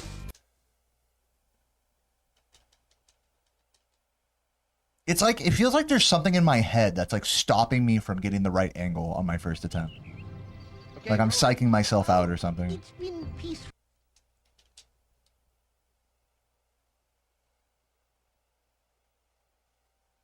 When was my last Spyro 3 speedrun? Gosh, I don't know, like a year ago? It was a long time ago. I remember the last time I was like really digging into Spyro 3 speedrunning, I was like going through Not Bonnie's world record. And trying to like learn strats and shit. And I got through to like Midday Gardens just doing like practice streams and I was like, I'm not having fun with this. Like I'm just gonna go back to any %. And now here I am, many months later. That must have been like 4 or 5 months ago though. Like half a year. I think half a year ago is like a fair way to put it. Yo, Mythic, thank you for the Prime. Appreciate that. You haven't seen Magic Craft yet? Yeah, I haven't gotten past Clifftown today.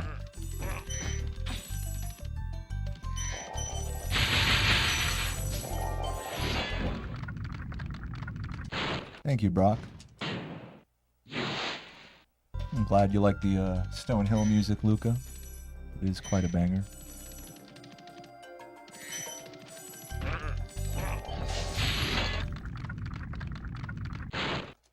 Yo, Boona, thank you for the 8 viewers. Appreciate the raid. I almost called you the Bona. Look at this Bona in the chat. Bona's in the chat. What was that sound? What was what sound? What's up, Chef Brock? Thank you for the good luck. And Brock. Wait, are you guys the same person?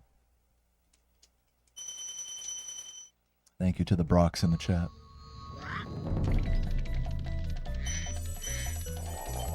Yeah, alright. I've given you a boona. A bona. I'd like to hear that. Now you're ready to watch. You were so ready to sleep in that you remember you have a haircut at 8 a.m. How do you fucking schedule a haircut at 8 a.m.? I would never do that. I mean, I'm sure you have like probably a whole schedule you have to deal with. Man, if I scheduled anything at 8 a.m., I would fucking die.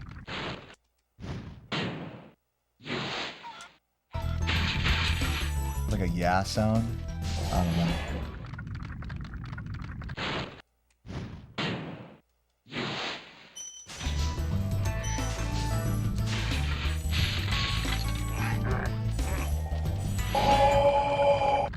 Cyclone with the tier 3. Thank you for 34 months. Because it's been a minute. I've been away. Hope the grind goes well. Dude, thank you, Cyclone. You and Flame 2 Hand are definitely holding down the sub count today. That means a lot to me with the tier 3s. I promise I'll do a game night one of these days. Dude, I still haven't scheduled a game night for the end of July. There's only a few days left. I might just not do one this month. I've been very lazy about it. I get the feeling that you guys don't really care, though. Like, if I... It's not like people are chomping at the bit for another game night. I'm gonna wait till there's like... Till it's like, there's something to play, you know?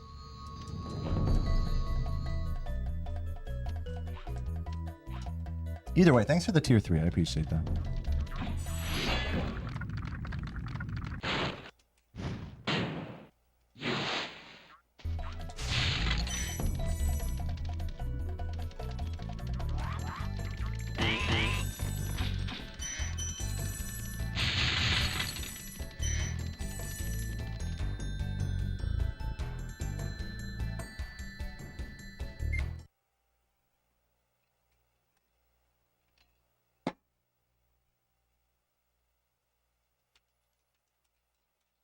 I don't know.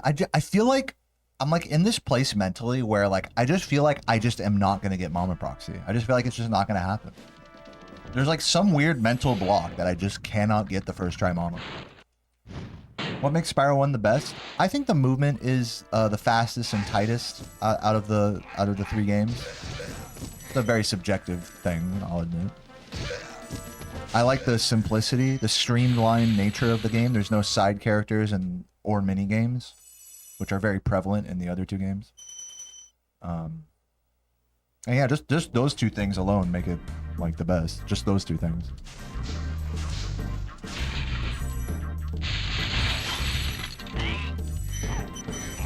That's just to me. I mean, I'm not saying that like you guys gotta feel the same way as me or anything.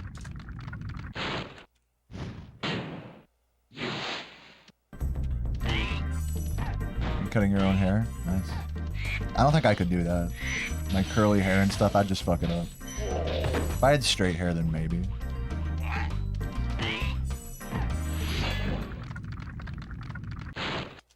Yeah, I have to go to, I'm the same way, sort of. My hair's like very specific. I need to go to a salon because, like, salon ladies are better at curls, at like Jewy curls like mine. Jewish curls. Layering the curls and stuff.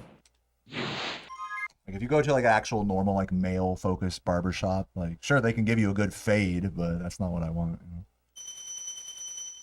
Gotta go to the salon MILFs.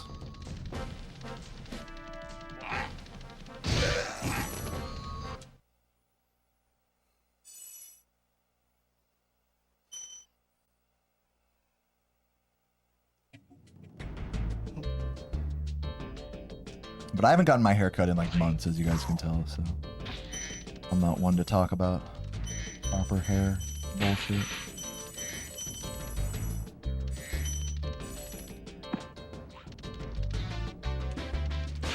This has to work. Thank you.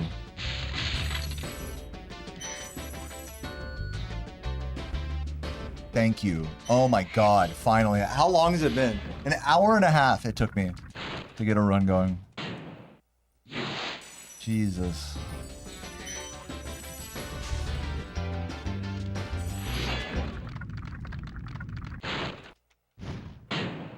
Yeah, it was all thanks to Sora. Sure.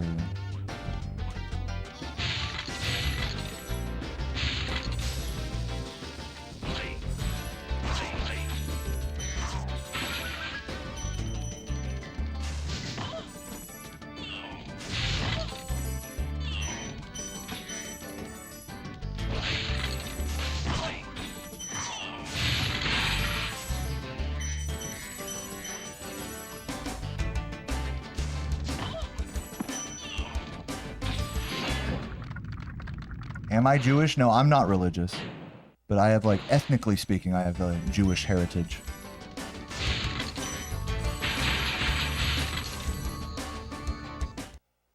That's why my hair is curly.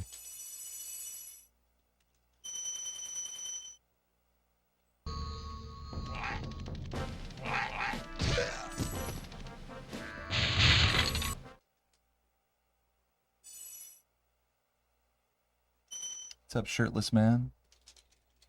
My brother.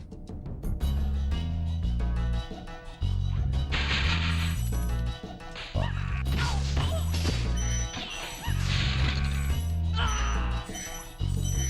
That was pretty slow.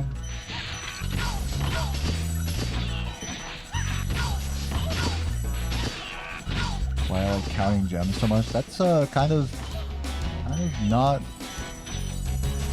nice.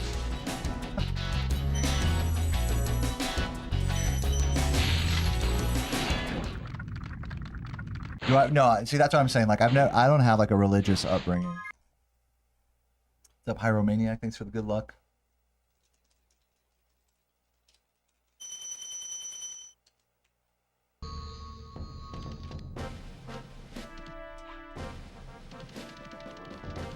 Also, for the record, I'm fucking awful at counting gems. You guys know this. just as a side note. I definitely don't like doing it. Laura can confirm. Stinky butt. Yeah, thank you for the apology. That shit destroyed me. Welcome, welcome.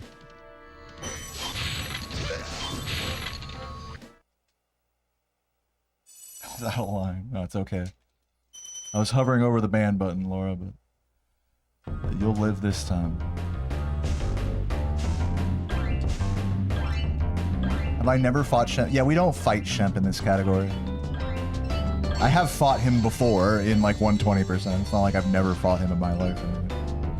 I mean, just in this category.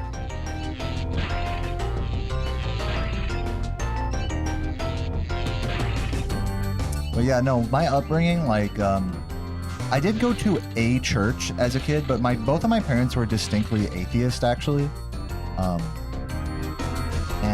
Actually, my dad practices Buddhism, but that's more of like a mind-body like system rather than like an actual like belief in a deity type of thing.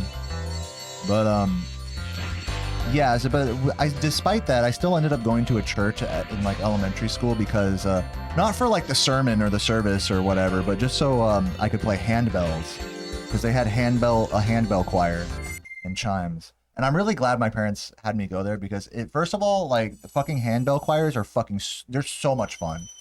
I love handbells. As a young budding musician, I fucking loved handbells. That was one of my favorite things, like playing handbells in a church. Oh my god, that was such a good time. If you got to those of you guys in the chat who know, you know. Handbell choirs are a really fun time. But then also it kind of opened my eyes to what like secular. Does secular mean religious? Maybe I mean to say non-secular. What that whole like lifestyle is like, you know, like I went to like a couple Sunday school classes, I remember, and like, you know, I obviously playing in the handbell choir, you do have to attend to some services, you know, before like you're able to play and stuff. Yeah, so what I mean to say is non-secular, yeah, true. But just seeing what like a non-secular like lifestyle is like, you know, to other people, like how literally one thing that blew my mind as a kid was how literally people spoke about like God and Jesus and stuff, like oh, you know, to a little kid they're like, oh yeah, you know, Jesus is inside of you, you know, literally. Like, you know, and so that kind of blew my mind a little bit, like as someone who was raised in like I guess you could say like an atheist household. My sister and I think we basically kind of grew up to be not atheist, but also not religious either. We're just like we're just agnostic. I think like many people our age, we're just, you know, not that we reject like a higher power, just that it's not like a driving force in our life to have such a thing. The way I look at like religion and you know, and faith and all that is that like it can exist in everything that you do, and it's something that comes from within yourself. So whether you like want to call that God or Jesus or Allah or whatever, to me like that's like it's like it's a feeling, you know, and you can experience that feeling whether you ascribe to like a particular religion or not. Like you can experience like things that are spiritually strong to you. Like for me, this is gonna sound super fucking dorky, and I've said this before, but the closest I've felt like to God or spiritual like enlightenment or whatever is through playing this game, like straight up. Like when I'm on a good run, it literally feels like you see God.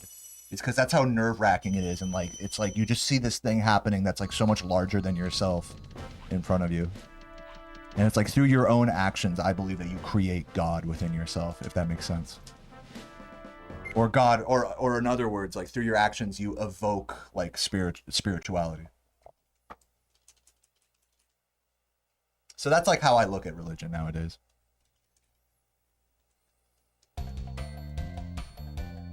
Yeah, or in other words, like by finding one's purpose in life, you evoke a like religious, you like whatever your purpose in life, that's like akin to like, you know, God's plan or whatever, you know.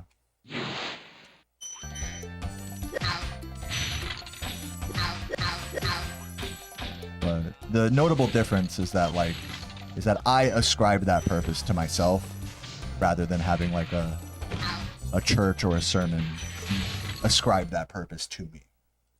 And when you go to these like, you know, sermons and masses and all that, you know, I think they'll say things that are along those lines. They keep the wording very generalized, so that way, like, you know, they tell you to find Jesus like within yourself. You know, what that means is like through your actions, through like all the, you know, morals and whatever that you have, like you find your own version of Jesus, so to speak. So I totally dig that. Like I think that way of thinking is like pretty cool. I'm just not a fan of like literally saying like, okay, like God is real and you'll go to heaven and hell. Like thinking of it in such literal black and white terms is not my thing. But looking at spirituality in a generalized way that you can like evoke things like that within you, I think is definitely valid. But hey, even if you think like, you know, whatever, God is like a literal, real like being that controls the universe, like I'm not here to tell you that that's wrong or anything. So to that end, you know, like, I guess you'd say I'm agnostic.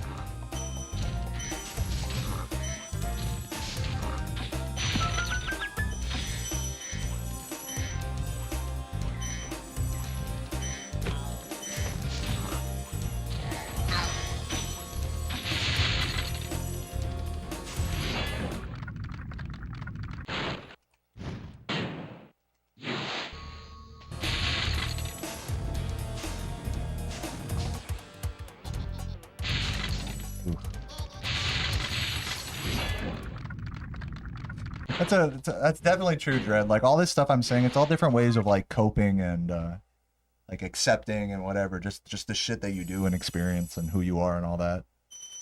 You know, however real or not real it is just kind of like it's up to you. Dude, what?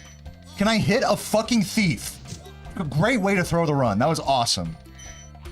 2 thieves in a row, just like completely dodged. That was fucking dog shit. This run can't world record anymore.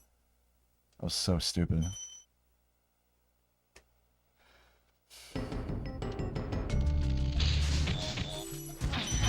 Two thieves in a row, huh?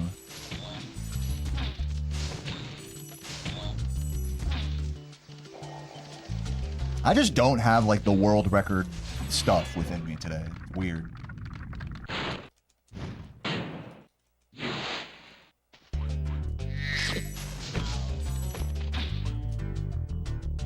Follow the Bible because it helps you. You know, I follow a lot of you know, channels about people who like used to be in prison, and you see a lot of stories about people who weren't religious before, but like since being like imprisoned and only having access to a Bible, it's like they really discover like spirituality and God and all that stuff in a whole new way. I think it just goes to show, I think that we really are just products of our environment, you know.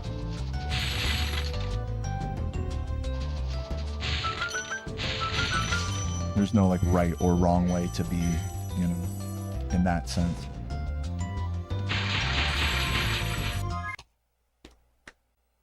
I feel like faith in religion has gone down, or faith in organized religion. Faith in religion has gone down. Like, you mean just generally speaking about the entire world? You know, this is going to surprise you to hear, but I can't really speak for every religious person in the world. I don't have that kind of data.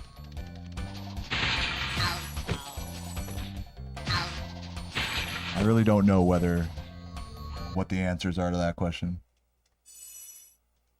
I feel like it'd be pretty foolhardy of me to be like, yeah, you know, in general, people are just less religious than they used to be. What the fuck do I know? I don't know that. Like, what the fuck?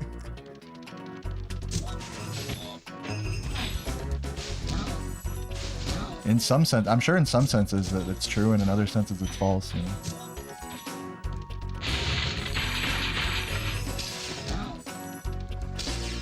It's all these liberals, I think, that are destroying our faith in God. Who's with me?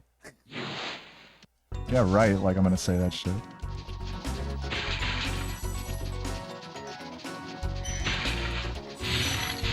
Like I said, I mean, like, I think spirituality is broader than people give it credit for. Like, you don't have to ascribe to it, like you say, like an organized religion, you know, to have some sense of religion within you, or spirituality, or whatever. Dude, I'm not finishing this one. I have missed 3 thieves back to back. I've never done that. 3 thieves back to back. I have to go all the way back to that thief. Normally you can miss one. So usually missing a thief, not a big deal. But 3 thieves back to back? What the fuck is that? Are you fucking kidding me? Press the circle button, dude. You know? What the fuck? That is crazy. I've never done that. 3 thieves back to back missed.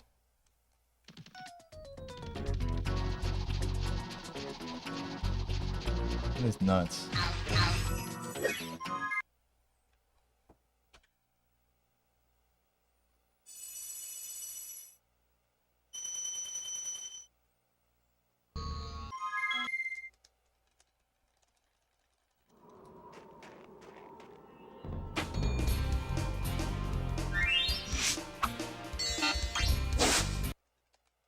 Most people fall into the, I mean, God may exist mentality. I mean, yeah, I mean, is that wrong? Is that bad that people are wishy-washy about, like, the existence of, like, deities and whatnot? Okay, I don't think that's a bad thing. Oh, it's been peaceful. That's no more right or wrong than saying that God does or doesn't exist definitively.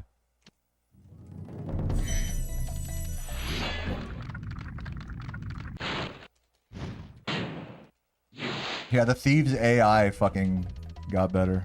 Clearly. He was just standing there menacingly.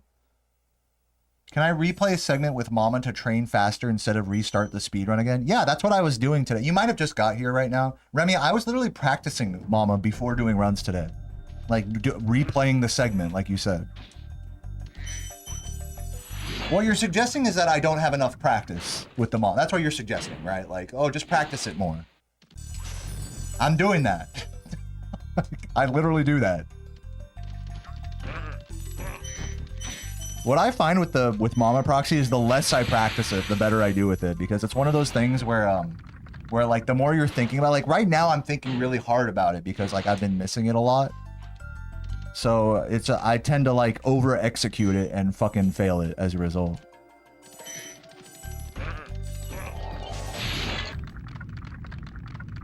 How is agnosticism bad? I don't think it is.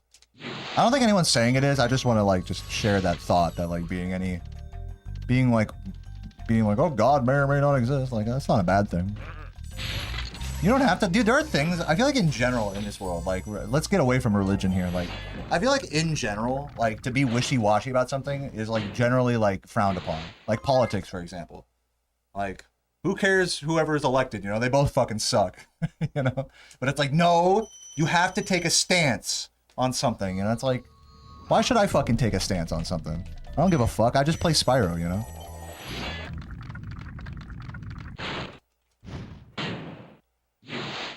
Like, you can have a reason to take a stance on stuff, but I you know, it's not yours to tell someone else to give a fuck about something, you know? That's my point.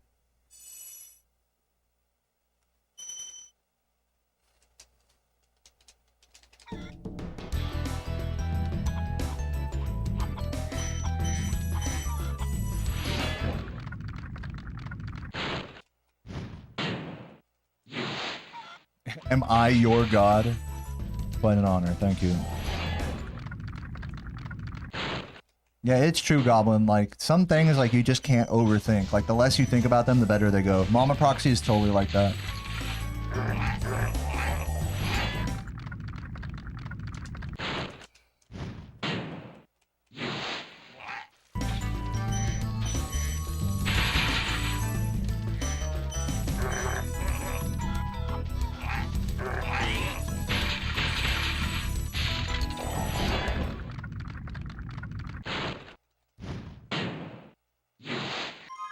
You know, that's true. No, you know, I'm not going to argue with that, No Dream. I'm in a very lucky and privileged position that regardless of what political waves may come, like, my life isn't going to be directly affected. Not everybody can say that. I totally hear you about that. But even with that being so, it's not really my responsibility to, like, to take care of other people's lives, like, with my opinions like that. You know what I mean? With my vote. And let's say even if it was, let's say even if it is my like duty to vote for the right person for the greater good of humanity, let's just put ourselves in that headspace. Like, okay, so my vote has to go to blank person because that'll help the most people possible in need. Well, even so, if you live, this is the problem with our voting system, is that if you live in a certain color state, then your vote will literally have, if your state is like the opposite color of what you vote for, your vote will literally go to the opposite of whatever you think is best for humanity. Isn't that fucking crazy? So it's a hard system to win, like, you know, virtuously with your vote in. You know what I'm saying?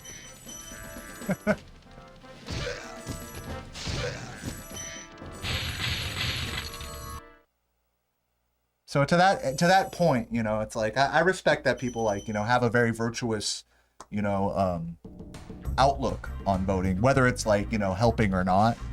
But my point is that it's like, you know, why put that, like, it's okay to see that for your own vote, but I don't think it's like right to tell other people how to live their life. You know what I mean? What to do with their own vote, you know?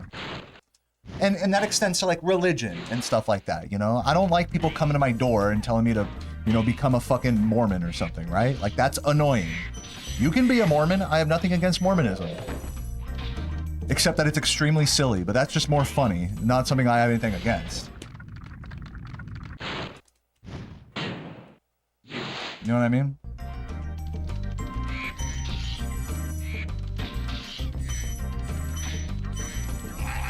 So, like, but my point is that, like, you're gonna tell me to, like, care about the same things you do? The problem with it is that we just don't see the world. Like, you can't, even people that generally agree with the things that you agree with, like, I think it's fair to say that, like, in my stream, in any given stream, like, it's an echo chamber. Like, most people are gonna agree with whatever the streamer agrees with. Like, unless I say something totally out of left field that, like, people are like, no, you know. Generally, like, it's a pretty agreeable environment that we're in right now, right? But even so, like, all of us have such different backgrounds and perspectives and worldviews, even being in an agreeable environment, that we really can't, like, know what's best for someone else. Even if something's best for you, you don't know that that's best for someone else. A belief, a worldview, a lifestyle. So I'm of the opinion that, like, you know, things like that should not be like forced on other people. Now, with that said, I'm all for arguing and stuff, and it does get to be kind of a fine line between, like, arguing beliefs and, like, forcing beliefs on people. You know, I'm definitely one. I'm the squeamish type. I definitely don't like to argue. I'll usually fold in an argument, like a true beta male. So I definitely have, like, a more squeamish line, I think, than most when it comes to, like, political opinions and things like that. You know, I'm not trying to rock the boat here or anything. And maybe I'm a giant pussy for that, but, you know, that's just me. Like, I want to just reiterate, like, I don't want you guys to, like, necessarily, like, agree with everything I say or, like, live life the way I do. Like, I'm in a very uniquely, as No Dream said earlier, I'm in a very uniquely privileged position in life that I don't think many people can relate to. Or even benefit from my, like, worldview. You know?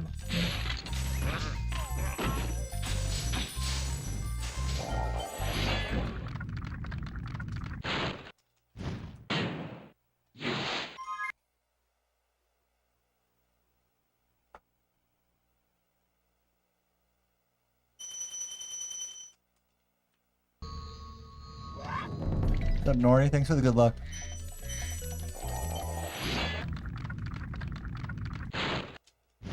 Not to alienate. It's more like just not, like, causing a big fucking ruckus. Is really more what it is to me. It's like, if people don't like my opinions, you know, and they don't like the way I talk, or they just rather me focus on the game, you know, okay, well then fuck them, you know, because that's, like, I'm just having fun here, you know? Like, I'm not super concerned with, like, trying to have, like, the broadest audience possible on my stream. But I do, like, when it comes to, like, political opinions and religion and stuff like that, I'm not trying to get into a fucking, like, argument with people either, you know? Like, there's a line there as well. So yeah, to your point, No Dream, like, I definitely, like, agree in that sense.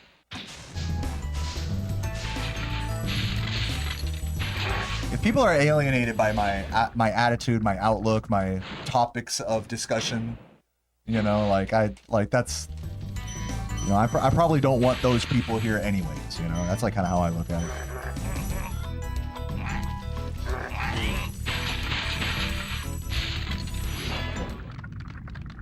Yeah, focus on the game, funny man. True. What's up, President?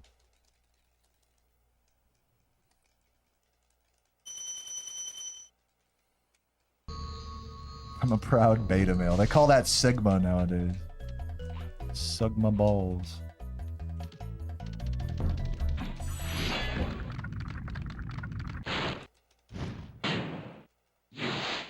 There's so many people who are uninformed and still take a stance on shit. I mean, yeah, that's what Twitter is, basically. Is being uninformed but highly opinionated.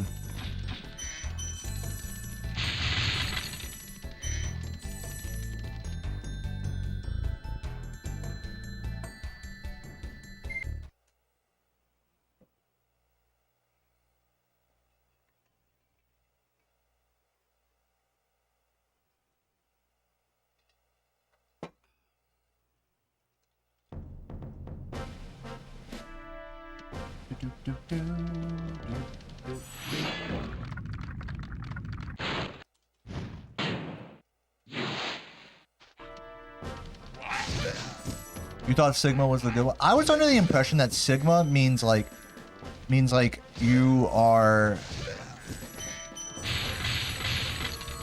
not like trying to be like, you're not trying to be like ahead of the pack, but that, dude, I don't even know, bro. I literally don't even fucking know.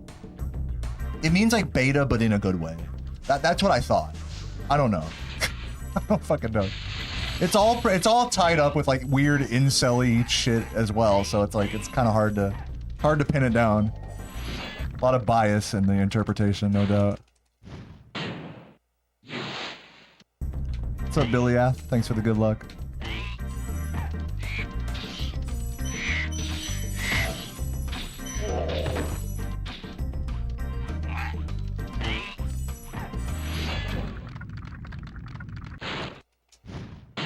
Sigma is the symbol for summation. Yeah, what do those symbols actually mean? They're like, well, like Greek letters, right? What do they literally mean in Greek? Oh, shit. Fuck. S? Well, there you go. Now we solved it. There's no greater, like, meaning to the actual characters beyond just, like, a letter. Literally just a letter. Like, just literally speaking. 3, 2, 1, go. Well, I guess that's it. Sigma means S. What is beta? B? Alpha? A? There we go. Okay, rolling. That's unfortunate for you, Sigma. I see you in the chat there. Choosing a name that, like, later becomes, like, a meme.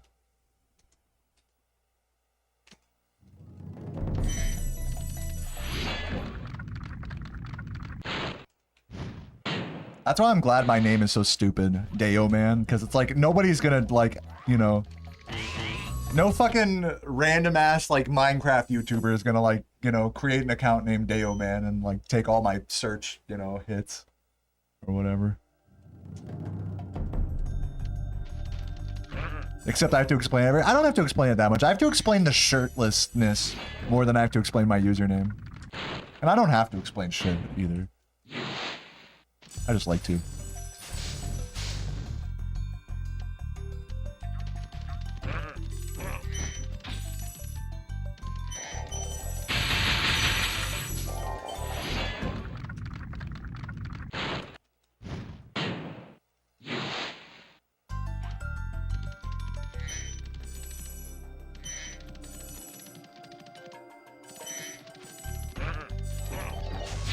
Either one's gonna make shirtlessness his gimmick. People talk about big streamers sometimes like that in my stream, like unironically, like they actually, like I give a fuck, like, you know, their effect on me as a creator. Like, dude, did you hear about that guy that got arrested for drunk driving on Kick? What are your opinions on that? I don't care. Or in a more small, like in a more specific way, like if someone streams the same game as you and they have like more viewers, it's like, oh, all my viewers are watching this other person. It's like, bro, don't worry about what other people are doing. Like, just fucking do your thing, you know? My biggest advice. Do I do 120%? Yeah, dude, I have the world record in 120%, actually.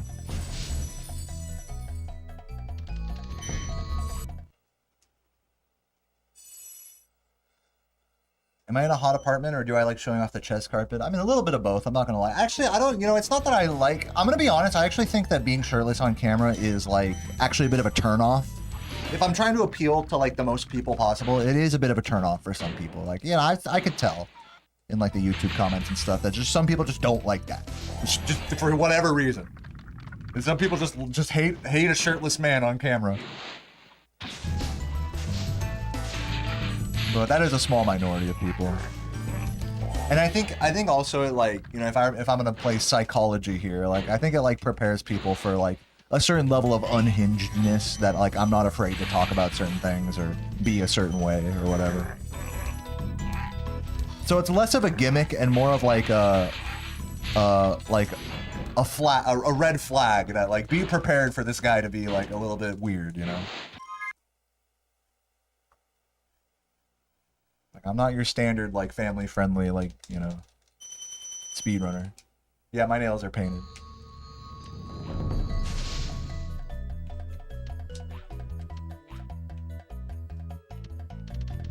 But yeah, I don't actually like the way being shirtless on stream looks. You know, I don't think that like looks better, you know, per se.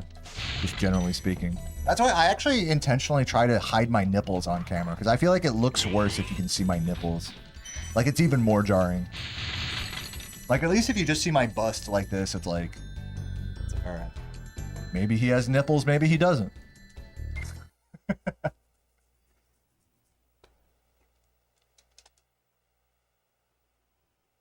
Also, I'm not like super buff either, so it's not like I'm like, oh yeah, so strong, you know. Did I enjoy Reignited? Yeah, I mean, casually, just to fuck around in, yeah, it was fun. Yeah, I agree with you that like they kind of fucked the art style up.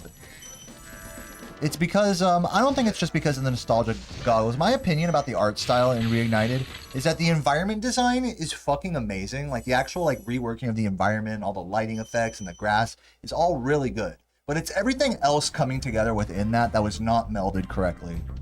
So, like, the really cartoonish, like, cel-shaded dragons they clash with, like, the hyper-realistic Unreal Engine, you know, ray tracing kind of ass environment. Like, those two things clash, you know?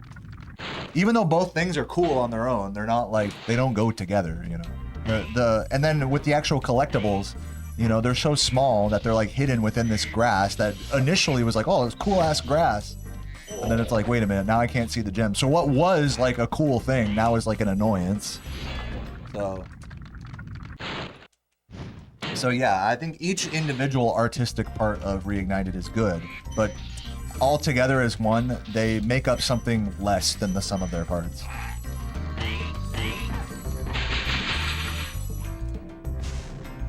It just feels like two completely different teams of people worked on like the environments, the characters, and the collectibles, you know, or something along those lines. It's just like entirely different. Like they're just completely shut off from each other. No effort was made to like blend all of those things, artistically speaking.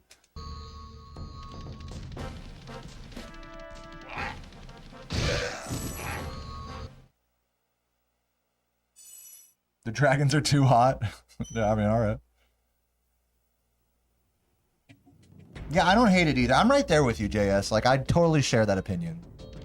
Like, I don't hate Reignited. It's just like, it's just not as good as the originals, you know? How could it be? And that's all right. It doesn't make it like a bad game. Right?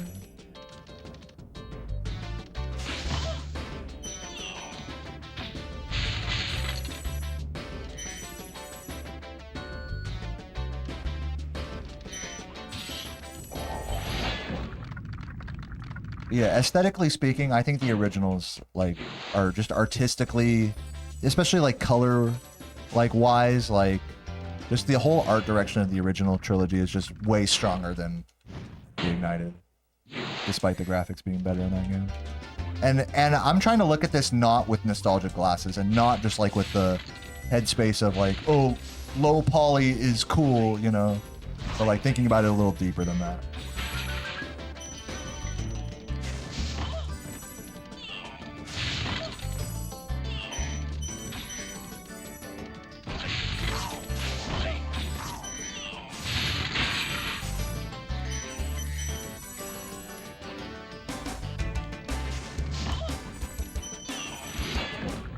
Yeah, thanks for the good luck, Ash. Are dragon loads different for each dragon? Sort of. Sort of. Not like significantly. Like if you touch any given dragon in this game on like the correct spot, it'll be about the same time that it takes to explode. Some are a little quicker than others, but by like a frame or two, you know. The real time difference is where you touch the dragon that determines that. The actual time it takes. At the time you save or not.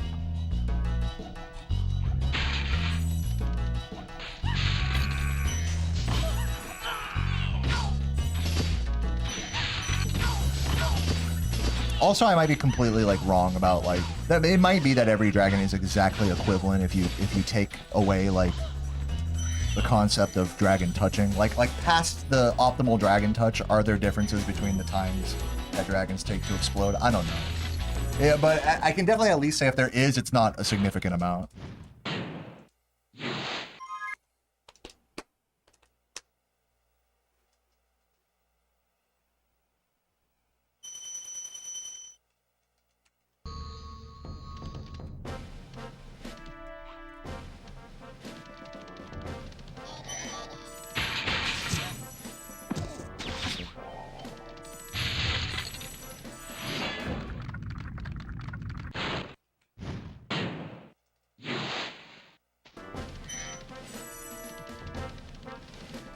A little low on sparks, but should be okay.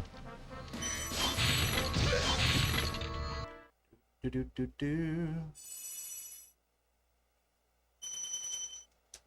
render range is so good. Yeah. I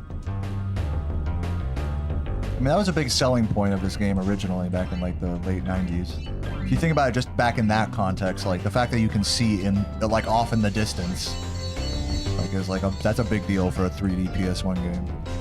Something we definitely take for granted nowadays. So this game definitely is graphically impressive. Like, I would say even by today's standards.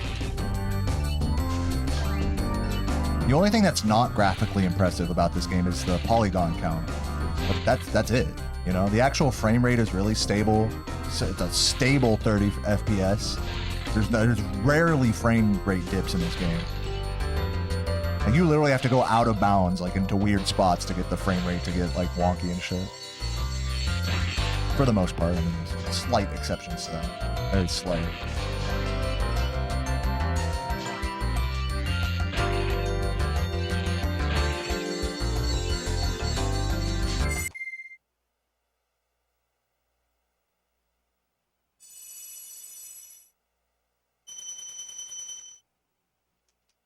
Gold Champ, thank you. Yeah, I'm doing that new strat that Laura made fun of me for not doing. Thanks for the good luck, Resident Evil.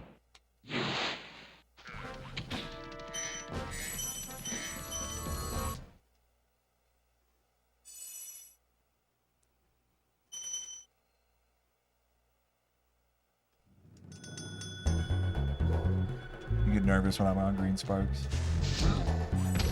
Living life on the edge.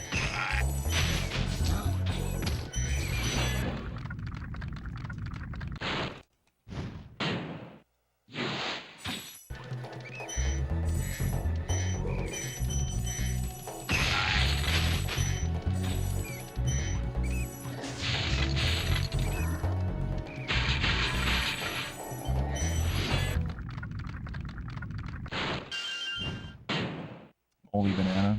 You still eating it or what? You make banana bread out of that. Bananas that have gone a little, not moldy, but have gone like too ripe. I gotta remember to not flame in charge of that box. I gotta be actively thinking about that. Dude, ugh. Yeah, moldy is not good, but just overly ripe. Yeah, moldy banana bread.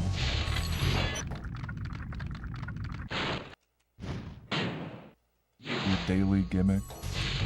Bro's acting like he's got like his daily punchlines in the chat. Fucking Jimmy Fallon in the chat over here.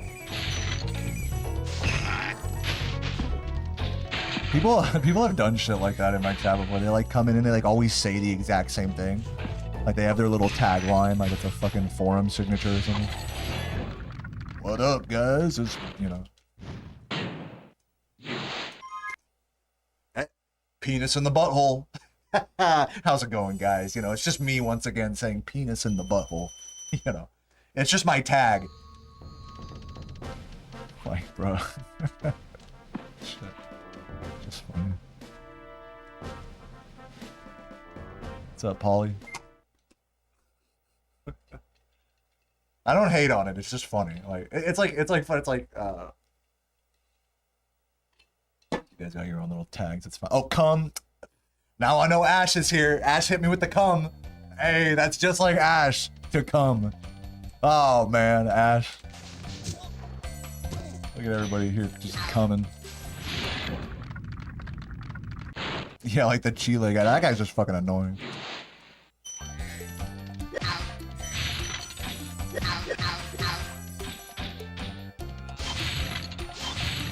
Hey, everybody. I'm here with that same message that I always type. You can make an exception though, with that stuff, for in a speedrunning stream for good lucks though. Good lucks and GGs. Like if you only ever go into a stream and type like good luck, that's fine. That's not like a unique, like, you know, user specific tag or anything. That's definitely what I do. All I do is just type good lucks and GGs in people's chats. Maybe like one extra message.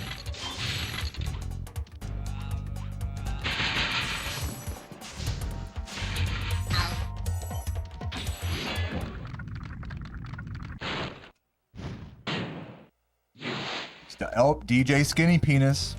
What up, dude? This is the 39th stream in a row he said that exact thing. Oh, shit. It's the blue. Come on, make it. All right. Got a little scared there.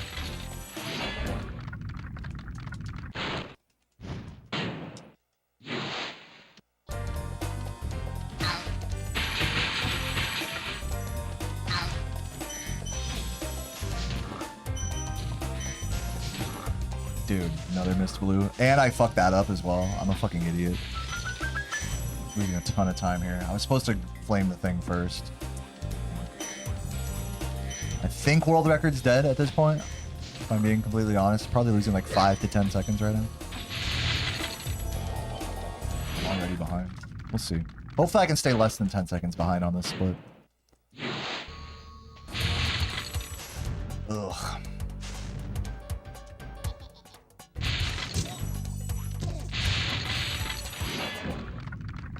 Losing time and losing gems. Okay, this run can still record, but it's just not. It's gonna be tough. I have to have like a fucking perfect wizard peak right here, or else I'm losing time. Oh wait, where am I going? High caves, I meant. I tried to touch the dragon there outside of high cave. Classic magic crafters, whoopsie. You got a text message from the wrong number and he had a signature at the end of every text? Oh, dude, that's so stupid. A signature on a text message? That's some boomer shit. Some AOL vibes. Now, look, if you put signatures on stuff like that, that's fine. I'm not here to hate on it. It's just goofy. That's all. I'm not hating on it.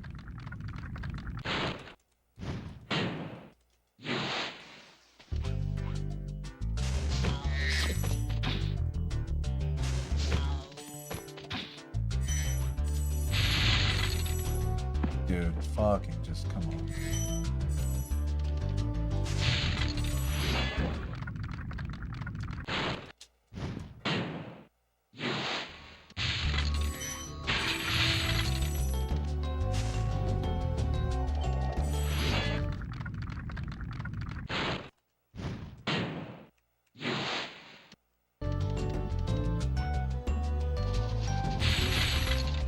I get that other 10.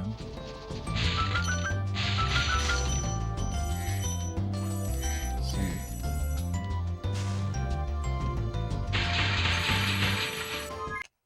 Yeah, I got it.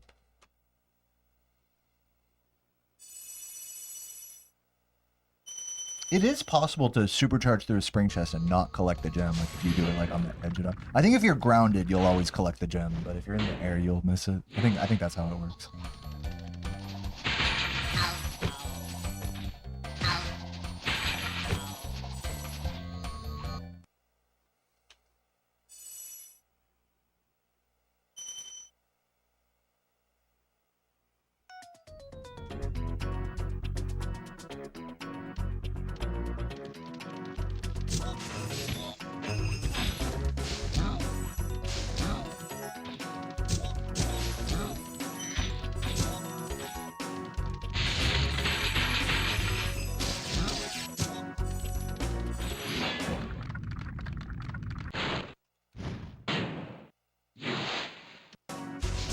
Ooh, I shouldn't have jumped onto that. I might have too much speed now. We'll see. Gotta be careful about that. It's early here.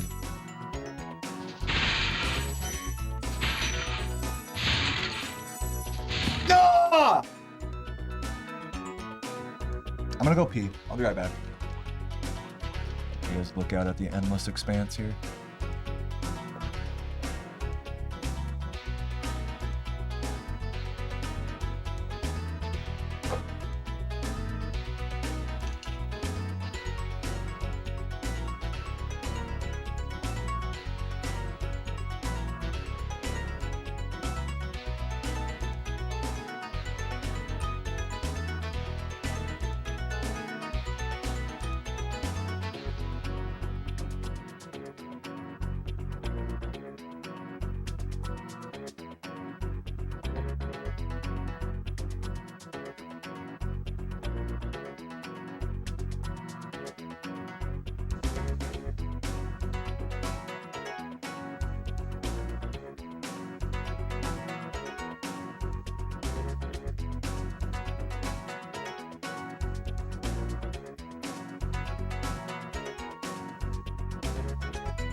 See you later, Megan.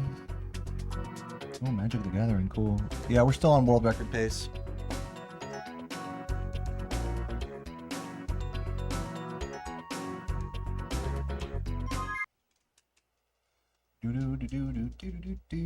It's one long piss. Well, keep in mind, I have an inflamed prostate right now, which makes it very difficult to pee. But luckily, I'm happy to announce that my pee was not too painful. It was fine.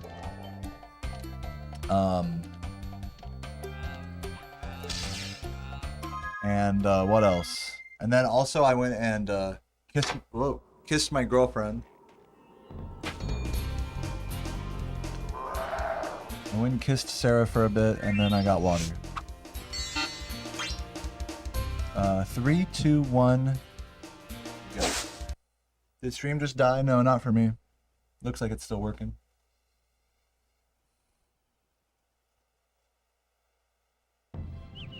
Glad my dong's doing. I mean, it's doing okay. It's like I just wish this prostate thing would go away.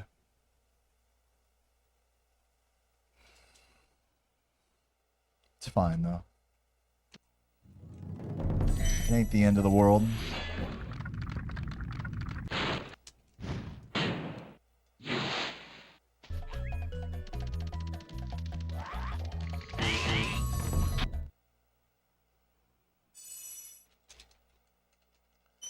Do I ever think about getting a Spyro tattoo on my forehead? No. The only, like, relatively decent tattoo idea I have is of the PlayStation 2, the circular lights in the home menu. With maybe the initials FDS there.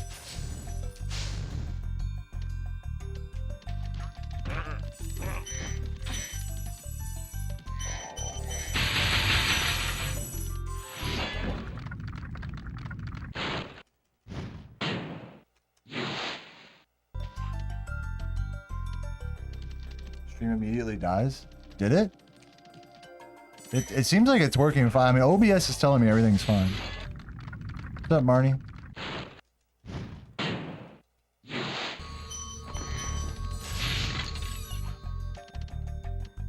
I don't have any tattoos, no. I'm naked.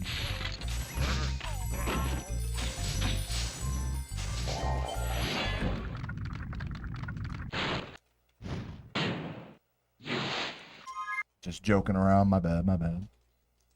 PS2 and original Xbox menu, and dude, yeah, the Xbox menu, the little orb that goes like, yeah, I know what you mean.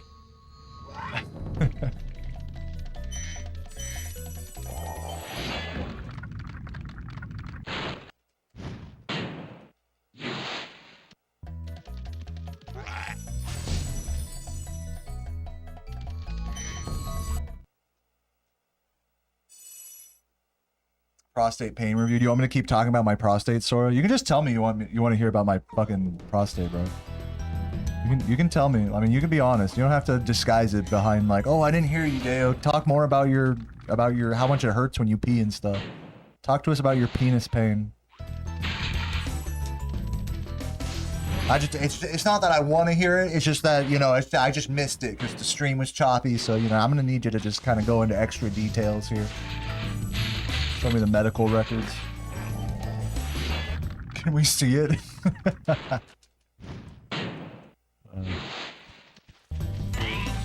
Sony should do it again. Do what?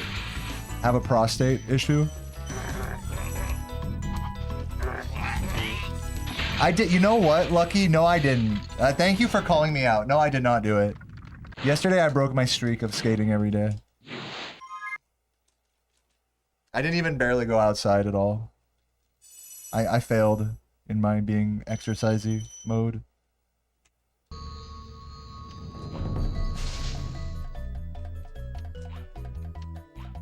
But I have been succeeding in not drinking alcohol. I'm still on day 5 of, I gotta ride 2 skateboards today, exactly. I have been staying sober for like, I think this is like day number 5 now, I guess.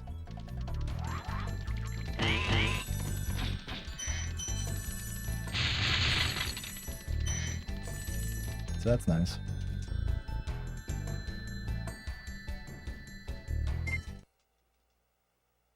Describe my orifice for the class. Dude, the prostate thing isn't affecting my asshole or anything. It affects my my urethra.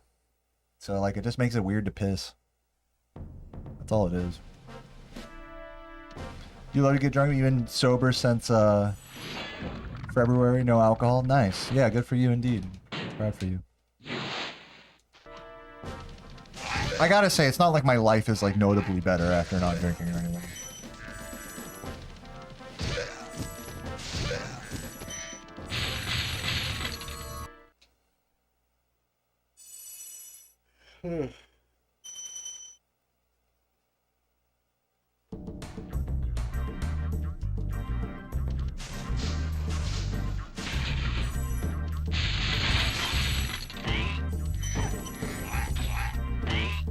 But I think it's just nice just to have like that self-control.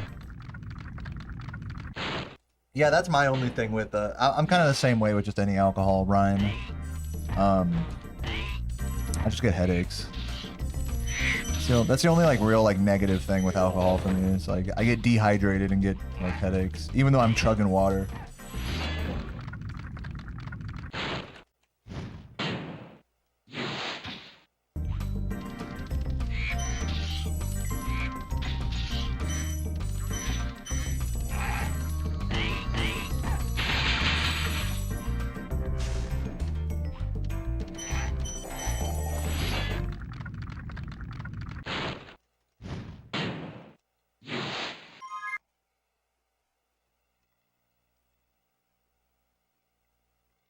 You're an alcohol hater, that's fine.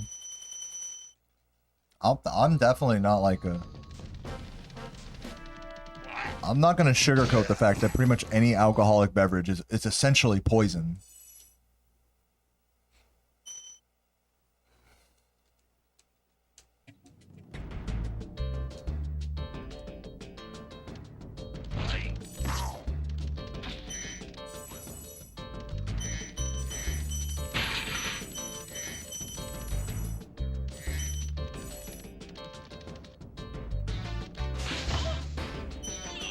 Wow, that worked somehow.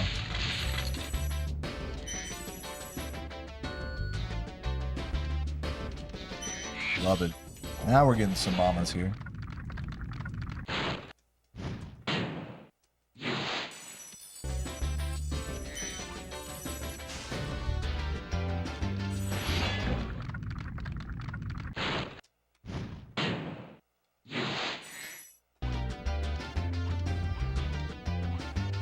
Oop. No! I dropped height on the fucking initial jump. Did you guys see that? I literally did that shit too good in the game Punishment. Turned around too early and I like lost height off the edge. It's gonna be some time loss. Dude. Monk's not helping. Probably be like 5 seconds behind here maybe.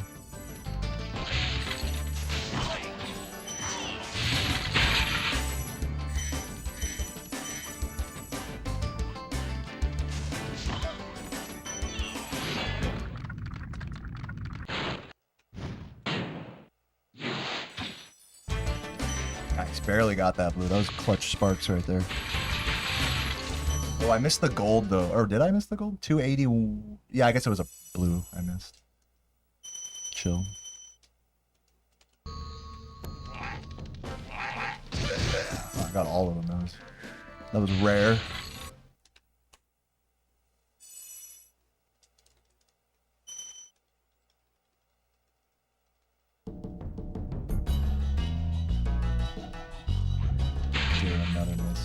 Dude, another... No! It's so dead right now. Oh, man.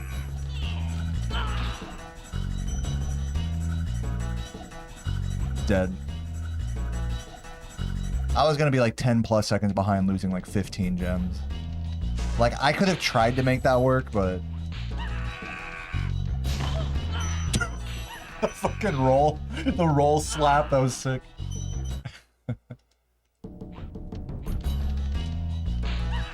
Mom, how could it be dead already? I mean, I was like gonna be 10 seconds behind. I'm not sure if you were like watching, but I was kind of fucking up a lot there.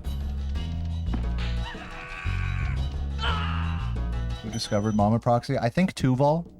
A long, long time ago.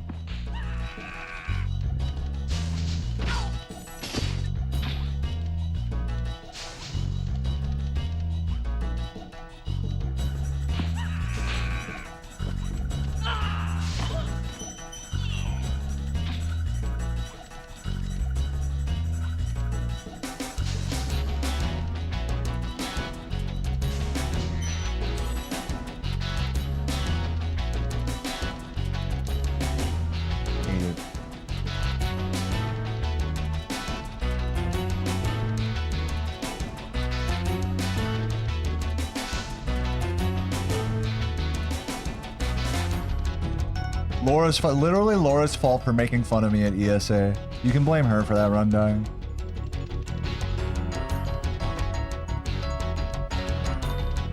Did I discovery some of Major Trick? No, I did not discover any of Major Trick, unfortunately. I'm just a dumb runner.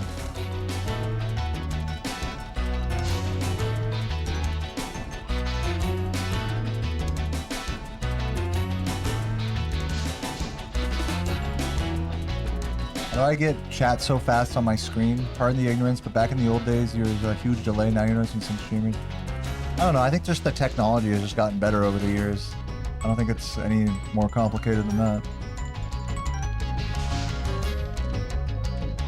I'm like fucking this up. I'm just jumping too early, I think. That's too late.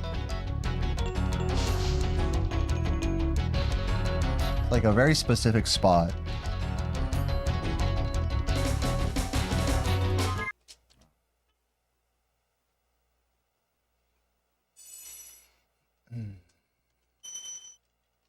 Yeah, you know, definitely like what you're saying, Nocturne, like the Twitch chat like is pretty low latency, but even though I have it on the lowest latency for YouTube, it's still like notably slower on YouTube. Like just in terms of the time when you send a message to when it like pops up on screen. So it's sure it probably has something to do with like something on the back end of the platforms.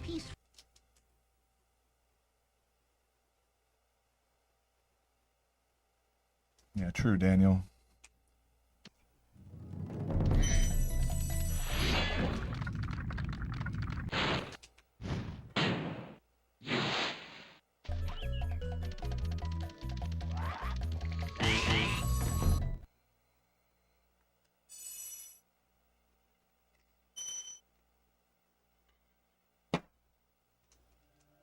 Thank you for the good luck, Liquid Blight.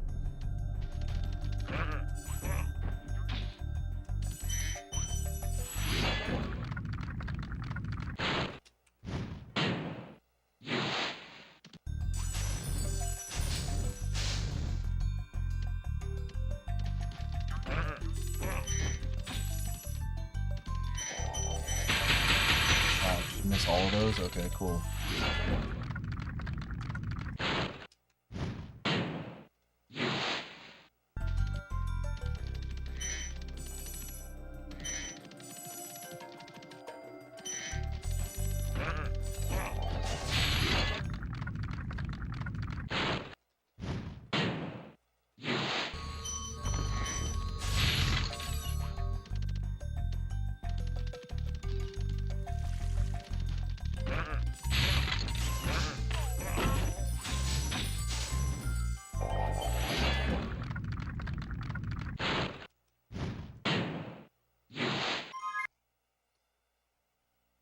On one hand, she needed to do it so she could be a grandma. Are you talking about not drinking? Yeah, I understand that it's like it's hard for some like people and especially families to come to grips with like alcoholism and get over that. It's like it's a Herculean effort. So I respect, you know, all of you who have gone through that for sure. Luckily, I'm not in that position, you know, right now where like being sober for a few days is like a big deal or anything. I hope to never have to be in that position. But yeah, I've been sober for about 5 days. It's not even out of like any like personal reason. It's just because I'm taking an antibiotic that may or may not clash with it. So yeah. Might as well, just for the sake of my prostate and penis health, you know, just like try not to be so hard on my body at the very least. And just more my thought process. Think of the penis.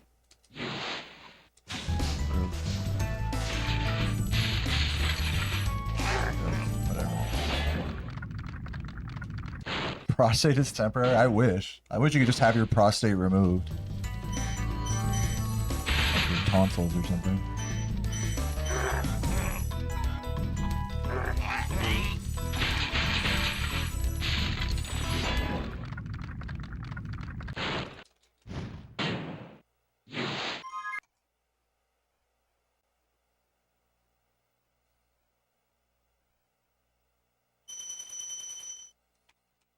Yeah, penis prayers in the chat. Thanks, guys.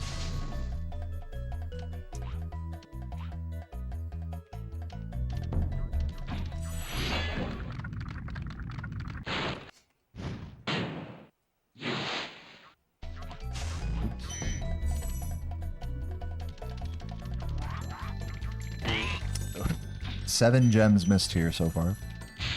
9 gems missed in that homeworld section. Insanely bad.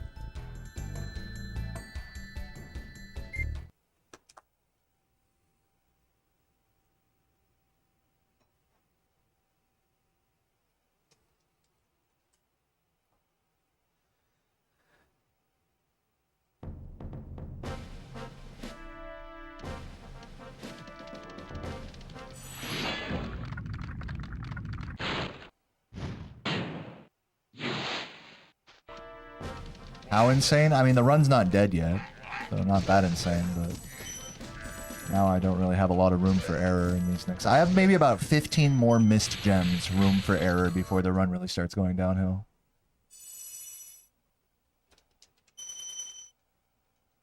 Oh yeah, I missed a blue in Town Square, so really it's somewhere between 10 and 15. I guess like 10 gems. I don't know. If I miss like 2 more blues or 1 more yellow at this point, then I'm gonna be in trouble. Also, I have to kind of go out of my way for extra small gems if possible here.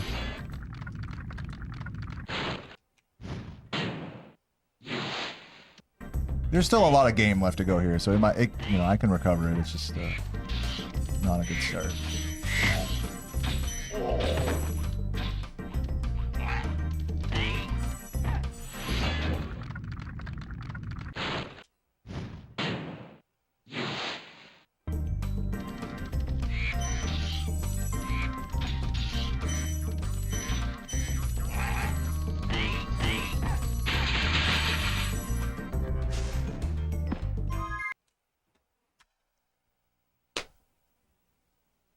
Oh, that was a good jump, too. It was a good jump. I think it was just from pretty far away was the thing. I could have been a little bit further right on it.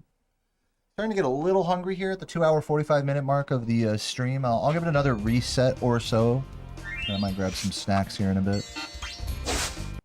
I would like to finish a run today. Finish like a respectable pace, you know. At least into like Magic Crafters, Beastmakers today. That would be nice. Okay, rolling. Oh, it's been peaceful.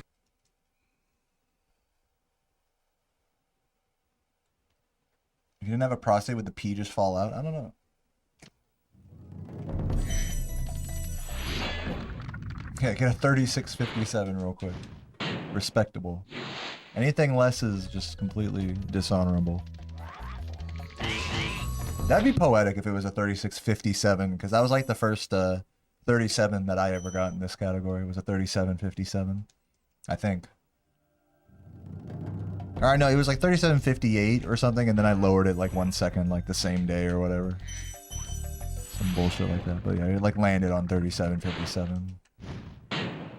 Yeah, 3657 would be nice.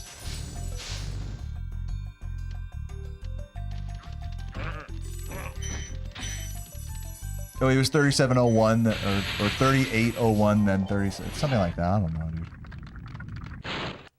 Oh, you're asking something different. If I got a 3701, would I go for a sub 30? Yeah. I mean, dude, I basically am like, have a really good time in this category. So, like, even if I get a 37 flat, like, I would still go for the 36.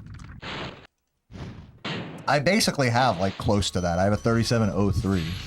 So, like, whether it's 03, 02, 01, or 00, like, I equally still want to go for the 36. I'm equally close in my mind to the 36, effectively.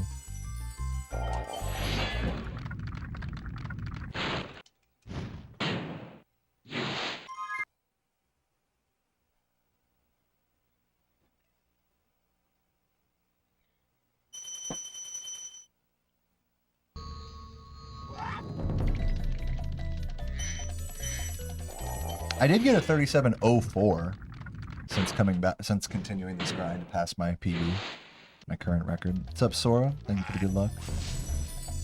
Appreciate that. I mean, I know you already been here, but thank you for the good luck. How hard is sub 36? Currently, it's humanly impossible.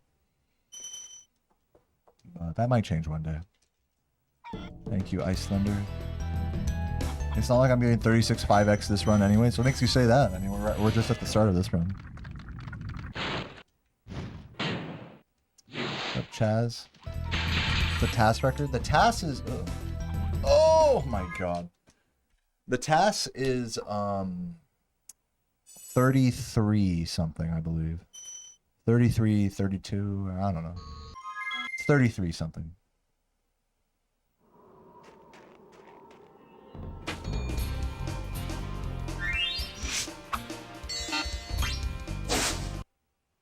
Oh, you said it's not like I'm not getting a 30. I see what you're saying. The double negative. I missed that. Okay, rolling. Oh, it's been peaceful. The minimal time I could get if my run was flawless, like my sum of best is another like way of asking that.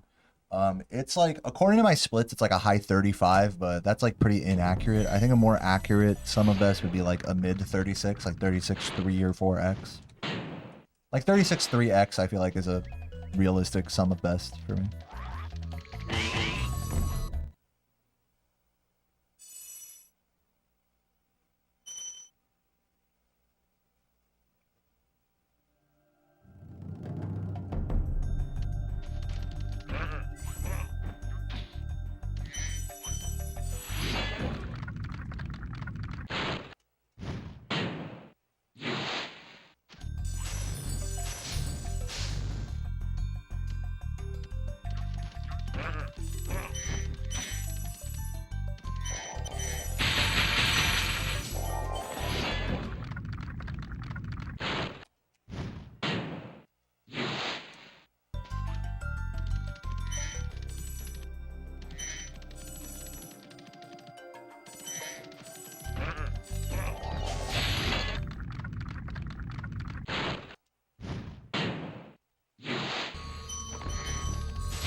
I have a really good time in this category, says the man with world record. I mean, yeah, true. I mean, like, that's what it is. I mean, I'm not trying to be, like, egotistical about it, like... But, yeah, my times are just objectively strong in this category.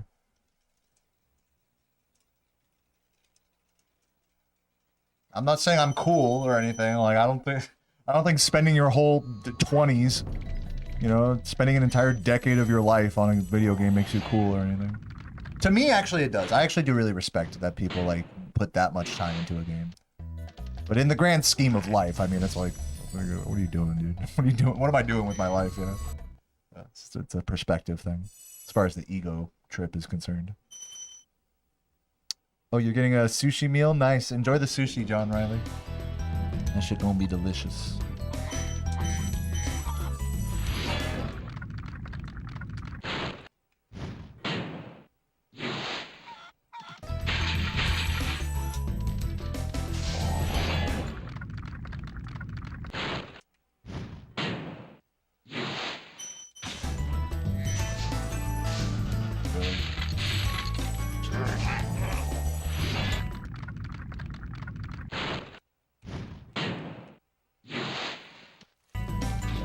That was 10 gems I missed from him.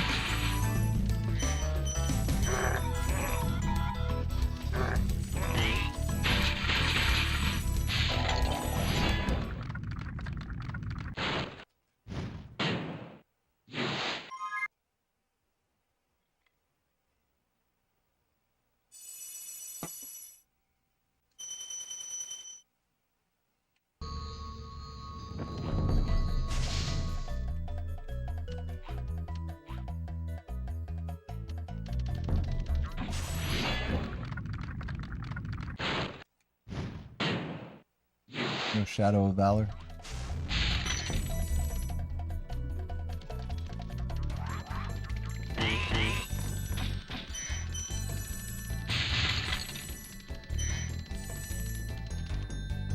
Go with Square somehow there.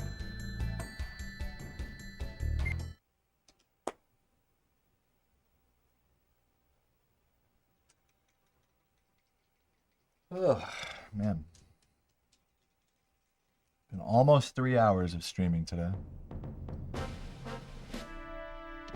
Usually this is when I start to kind of run out of steam a little bit.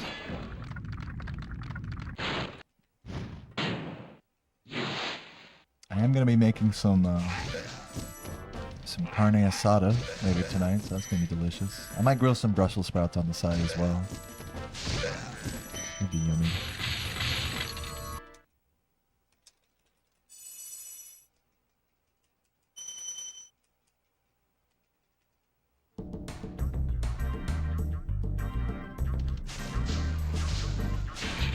Dog. Really?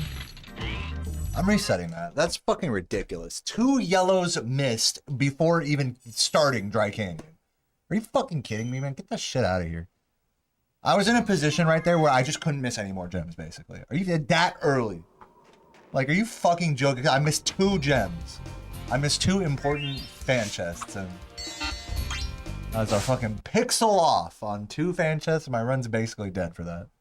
Even though the pace was still good. I would have had to literally not miss anything at that point. Basically. Okay, rolling.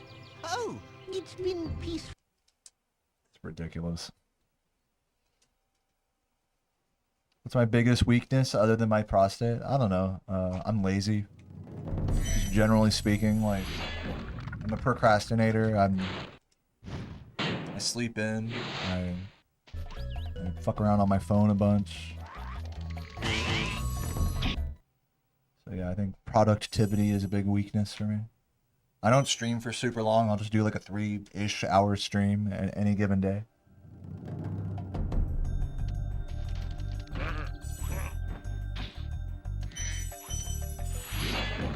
So I would say laziness is probably my biggest weakness.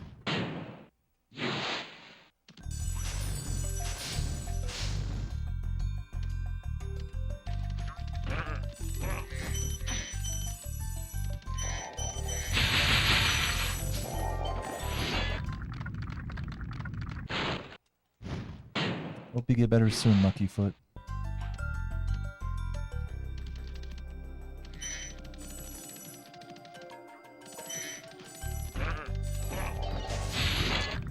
So lazy, I grind out of 3703. When you look at like the end result, like I think that gives you the wrong impression of the type of person I am.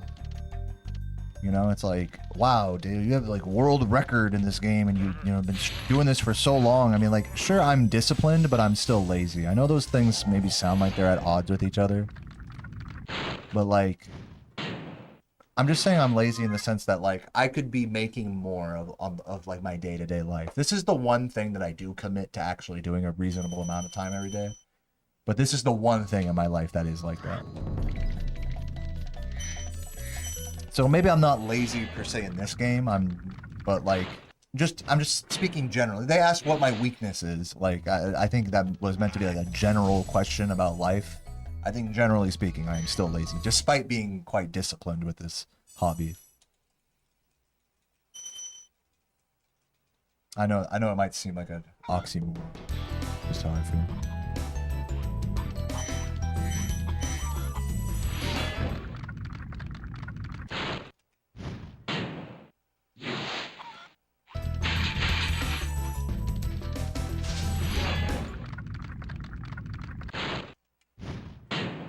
Yeah, true, Ryan Boy, true. I don't think anybody is like truly like lazy in every sense, in like every part of their life. There are some things I feel like, even if you're like the most like lazy person in the world, I feel like there are some things that you always make sure are taken care of every day. Even if it's something as simple as like eating, you know? Or like fucking, I don't know. Even if it's something that seems like it's unproductive, like looking at your phone, like, hey, you're not too lazy about looking at your phone. Even if the act of looking at your phone may seem like a lazy thing to you, it's like, damn, you're pretty on top of Twitter, you know? Like, that's the, you know, you're disciplined with that, you know? So, I know it's like kind of, I'm really stretching the definition of lazy here, I'll admit, but, you know. So what I'm trying to say is that, like, you know, we all do something every day. So none of us, to that end, and none of us are truly lazy. But yeah, I mean, you can be lazy and still like do something productive every day. That's really been my whole approach with speedrunning. Is it's like, at least if I do a few hours of runs every day, then who cares what the hell else I do with the rest of my day? I did good enough, you know, from a productivity standpoint. And that is, admittedly, I think for someone who's like calls himself a full-time creator, like, I think that is kind of a lazy approach, you know, truth be told.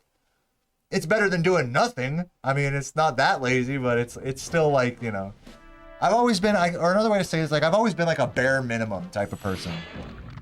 The bare minimum to get by in school without people bothering me. The bare minimum for this, bare minimum for that.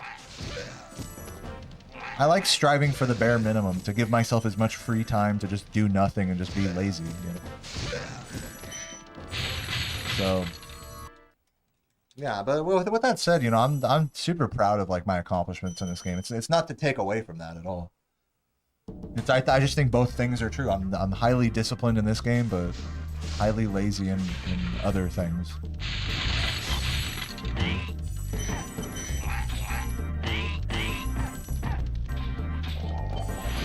Yeah, that's another way to say it. It's like I'm not like efficient, you know, in my lifestyle.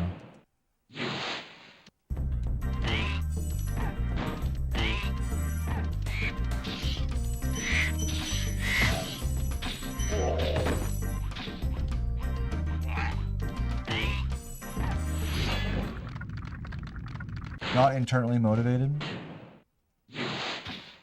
Dude, you know what's so crazy that you talk about internal versus external motivations? Is I talk about that all the time, and I literally say the exact opposite thing that your therapist told you about how you need to find external motivations.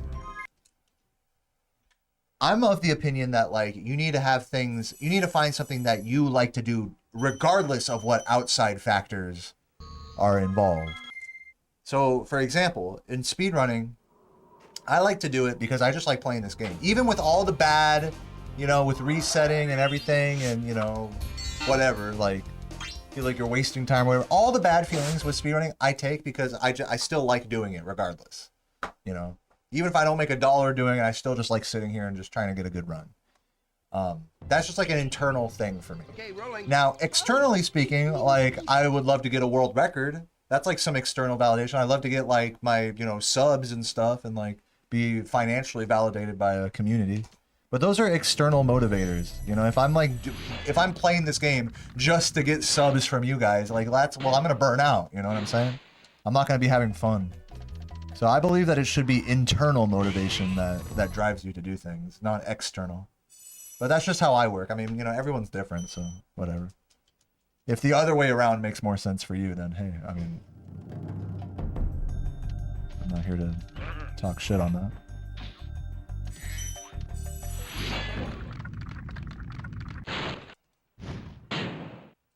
Sometimes there's things you need to get done whether you like doing them or not. Yeah, true. Yeah, I guess what I'm talking about does not apply to everything. What I'm talking about, like, applies to hobbies. But what you're talking about applies to, like, work and, you know, things like that.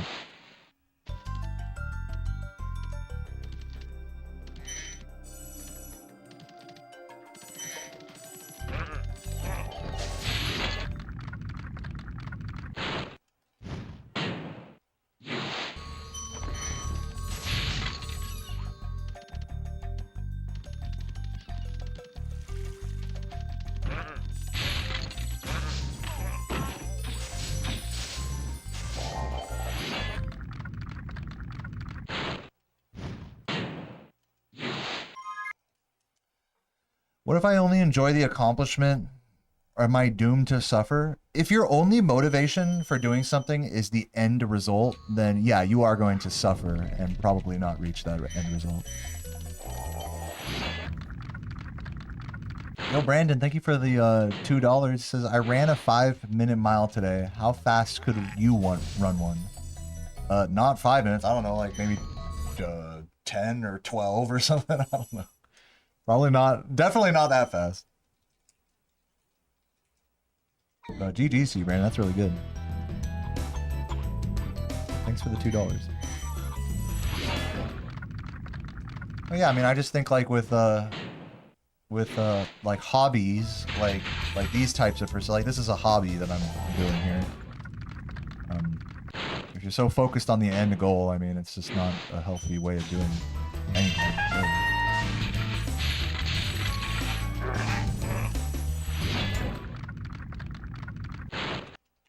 Yeah, definitely crash test. Like, do like the mini goals, mini steps and stuff. Like, tons of people will say this in terms of goal setting. It shouldn't just be like one long-term goal and that's it.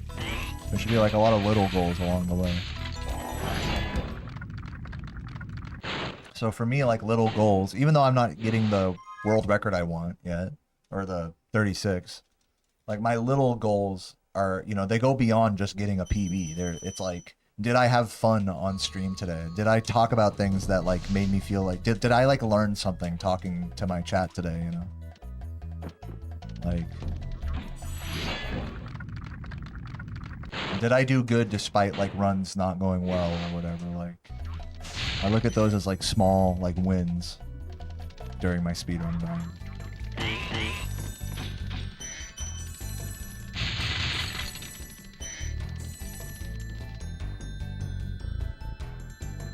Like, did I finish a run today? That's a big one. Did I finish a run, you know?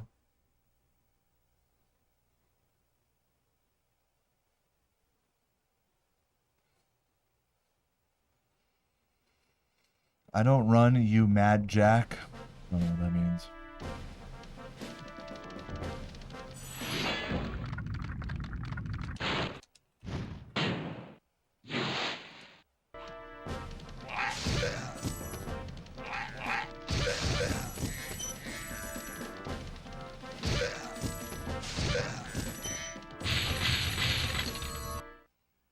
Eating Chinese. Today's fortune is to stay positive, and I'll be surrounded by happiness and world records. Wow, that is oddly specific. Thank you, dear fortune cookie. Oh, fuck that. At least I didn't miss the things.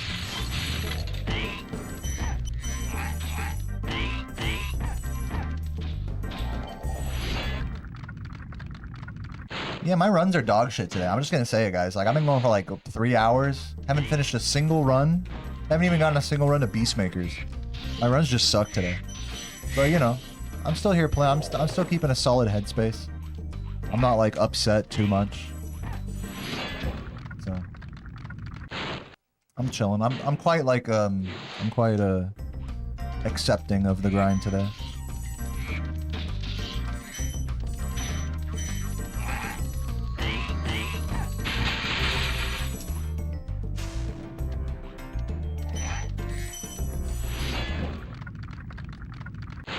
Mad Jack is fiercely attacking your own penis with an open hand and KY jelly. With an open hand? So like karate chopping? Is that what you're saying? Like slapping your dick? Is that what you're... I'm confused. With an open hand?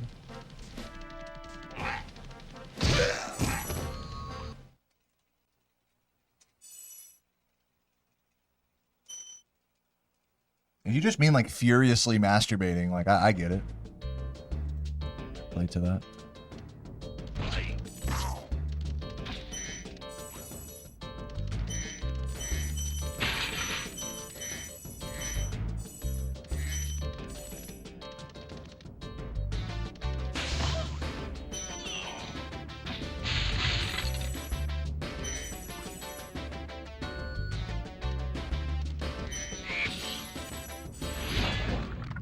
Training videos. Yeah, it's cool. Hey, man, at least you're getting paid to just sit there and just, like, you know, blow through some modules or whatever on a fucking work computer. It's easy stuff, you know? And like you said, you don't even have to fucking be paying attention half the time.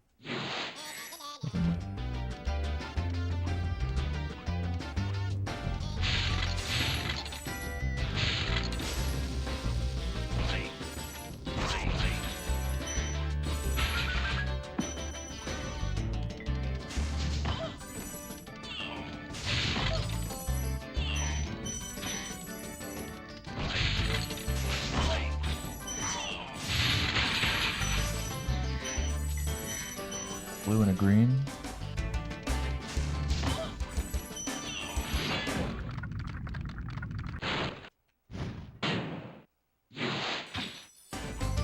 I missed another blue. That big gem loss is here. 73. Should be 85 there. Will I try the Laura ledge? I don't think Laura found that strat. You talking about in Dry Canyon?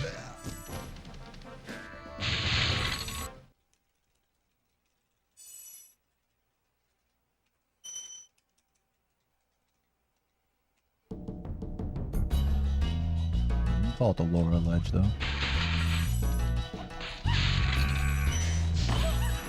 They're not in Dry Canyon, Dr. Stone.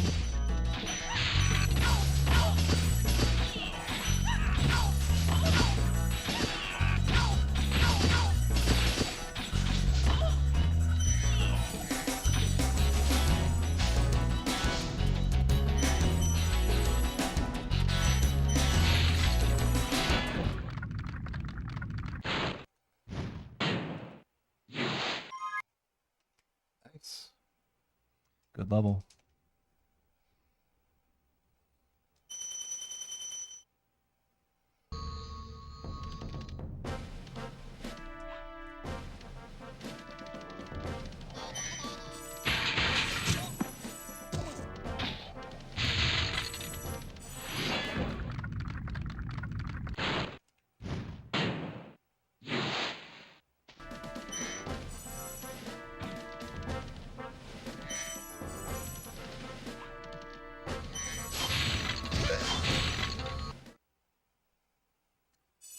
Do, do, do, do, do, do, do.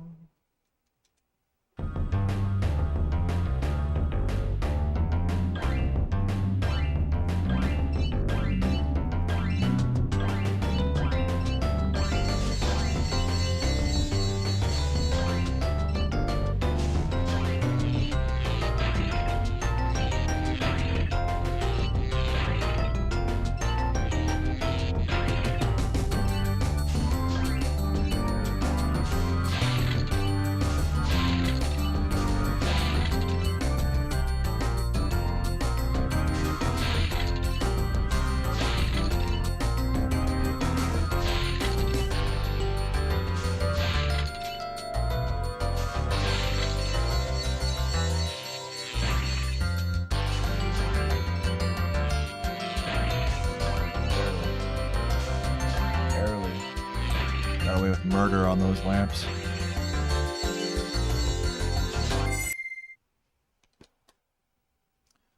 Yeah, the bass line's banging.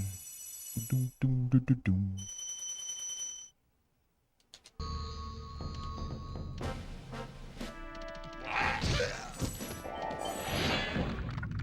What's up, Piggy Pal? Piggy Bank Pace Pal? Spyro the Dragon cover band. Dude, someone already did. There's a cover band playing that played the Artisan's Homeworld and the Magic Crafters Homeworld on YouTube. Go check that out if you want some inspiration. Pretty cool.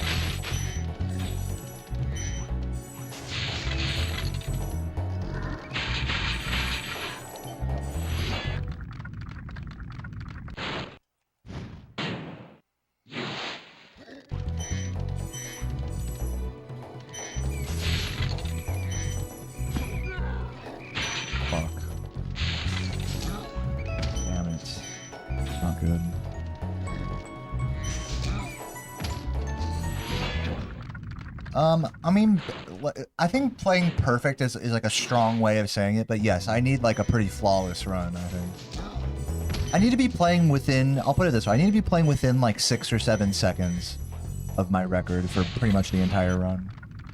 Like if I'm much more behind than that, then it's pretty much impossible. If you consider that to be playing perfect, I mean, I'll leave that interpretation up to you.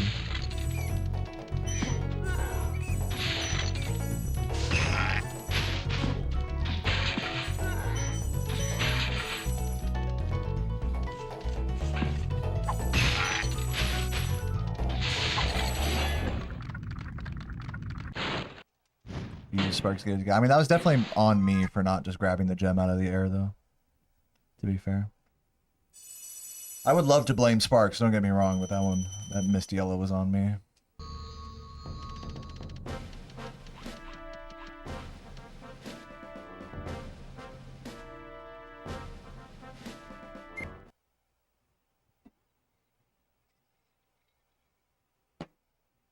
Alright, at least a pretty good peacemaker's time. Peacekeeper's time. Well, thank you, Jesus. Yeah, in the grand scheme of things, like, even if I lose, like, you know, some time here or there, and I don't get world record, I mean, these runs are still pretty good, all in all. So I really can't be too mad.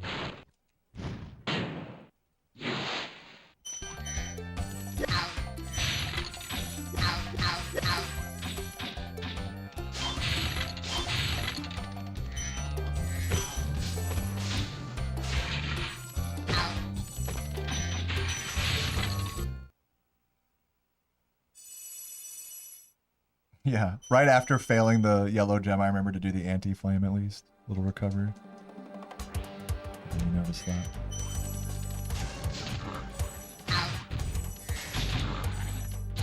Ugh. Weird cycle now.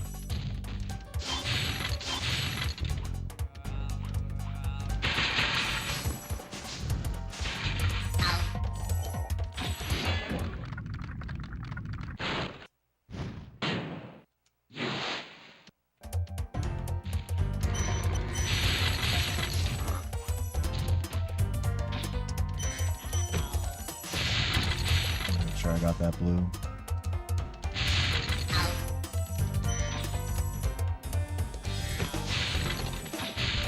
Really sloppy.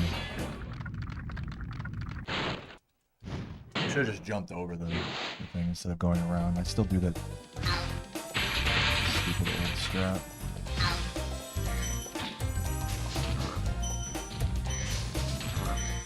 Very nice movement there.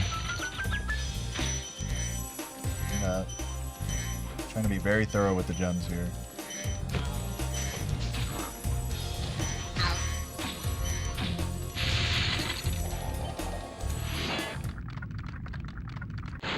Probably losing like 3 or 4 seconds here. Maybe 5.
Brussels sprouts. Dude, I'm gonna make some Brussels sprouts and I'm gonna grill those motherfuckers on the pan.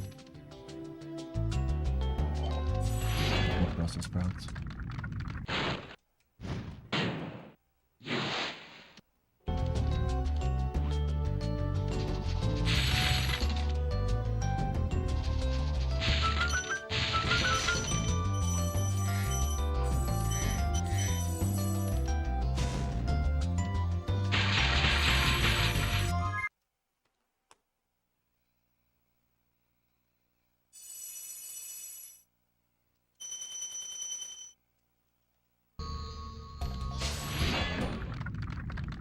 Yep, Nairo.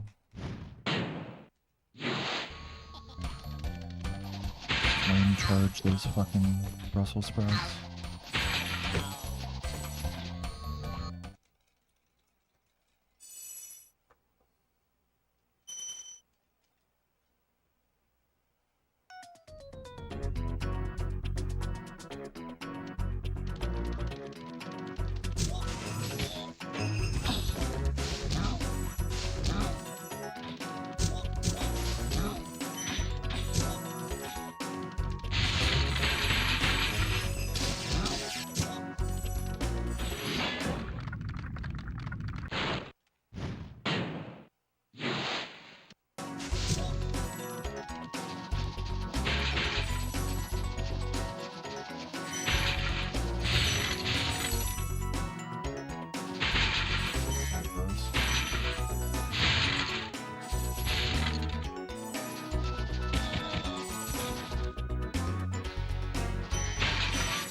How did that not count, dude? Missing 10 gems here, that's unfortunate. Dude, fucking press the button, idiot.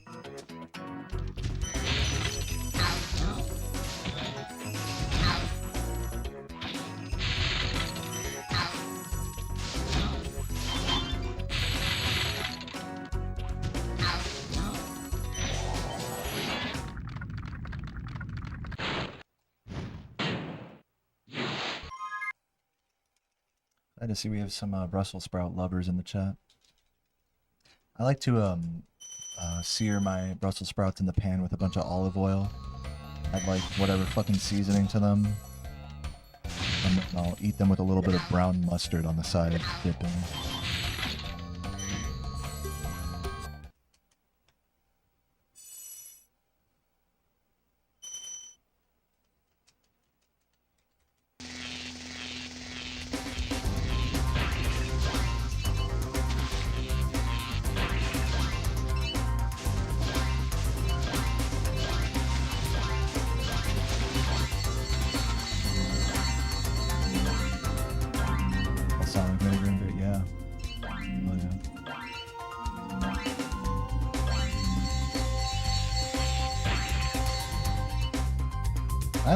I just put balsamic vinegar on like pretty much all veggies, like any salad or whatever on top of like my breakfast sandwiches.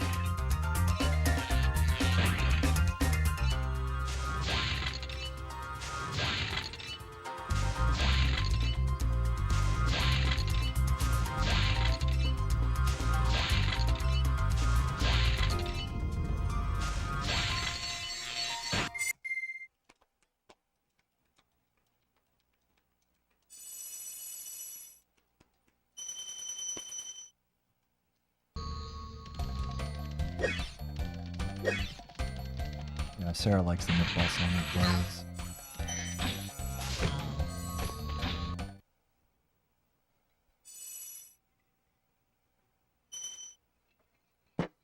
Oh, I didn't know that, Adam.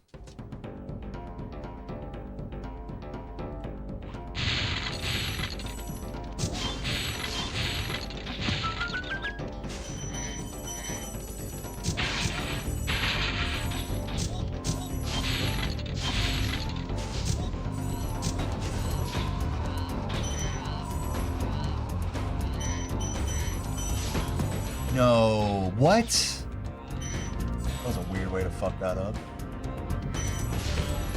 No.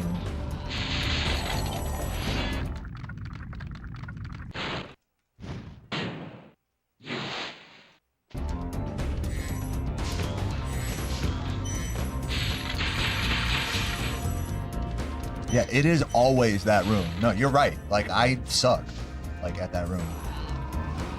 Every fucking time. Doesn't matter how much I practice it.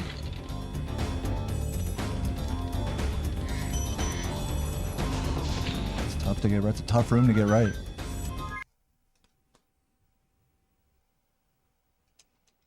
Believe me, I practice that room so much, dude. Like, what are you gonna do? Just get fucked.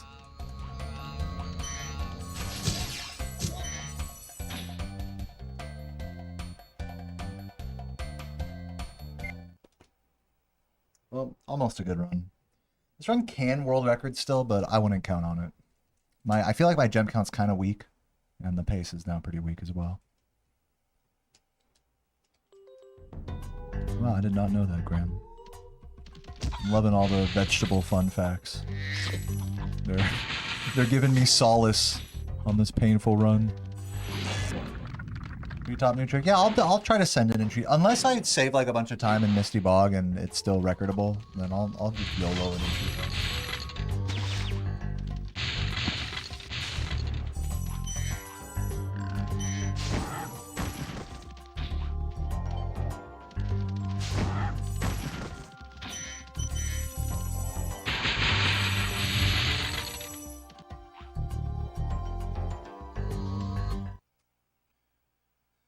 Thank you, Necrosis.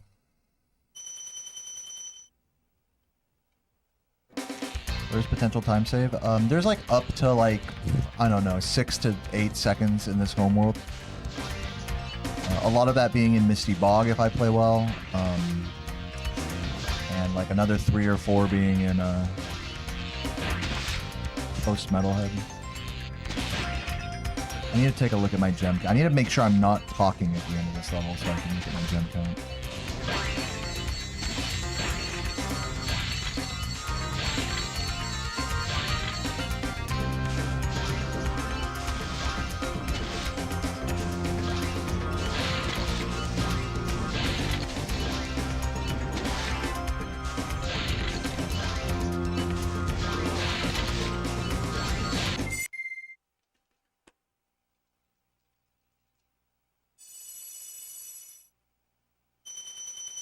We barely have enough gems here. It's gonna be a tough bog. Yes, Luckyfoot. That's on purpose. There's invincibility frames after you jump out of the water, so it allows me to hit both of the firework chests and only take one hit of damage.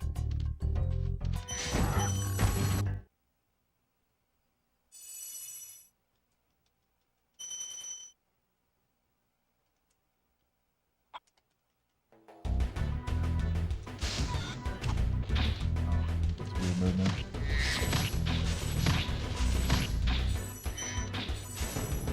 No green.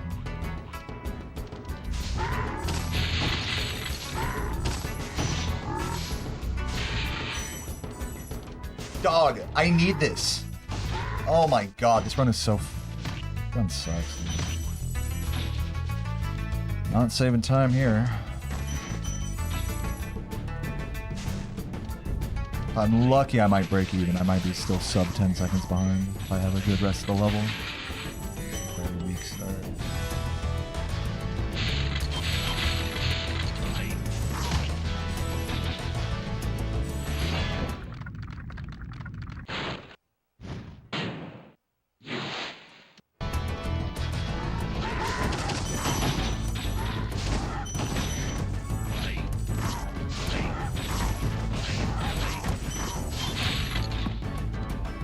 Almost good.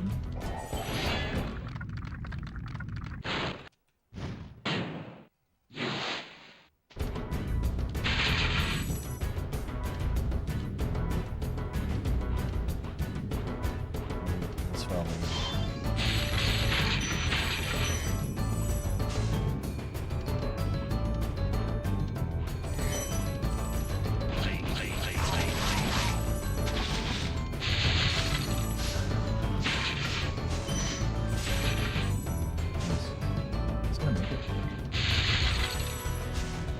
There.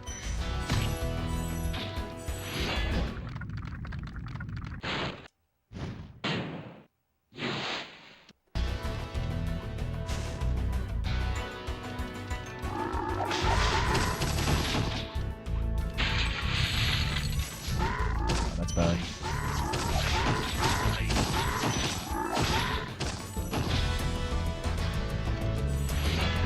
Probably losing a few seconds. We'll see. What's up, Shinobi? Runs have been okay. This is my best run so far today. Yeah, breaking even. That doesn't surprise me. I could have saved time in that level, but I didn't. At least I got as many gems as I could have. Definitely making some important gem recoveries.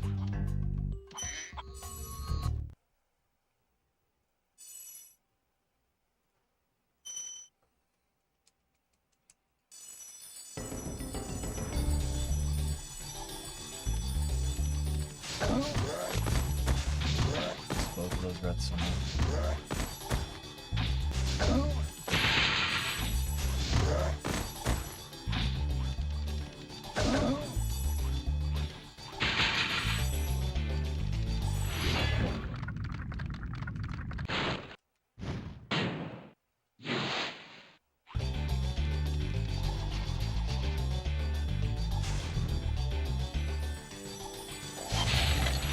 What do you guys think? Should I put it all on the line for the Days Vagabond supercharge? Should I send it?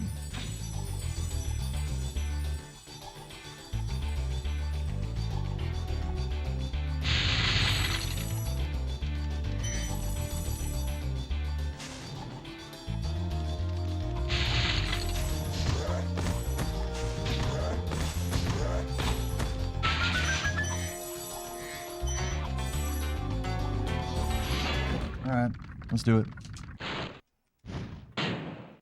Probably gonna lose my run here.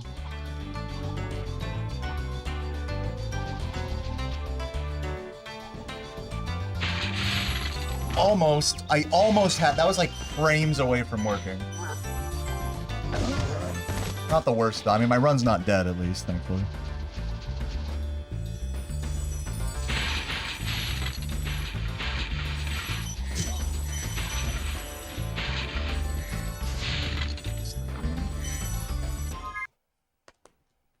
Yeah, I could have saved time there. Oh, well. Yeah, it was good attempts. Good attempt. Thank you for the 10 great British... Gate British Prawns. Lucy. Appreciate that. Yeah. I'm a Treetops fan as well. I would have saved time there, Chaz. Okay, let's see here.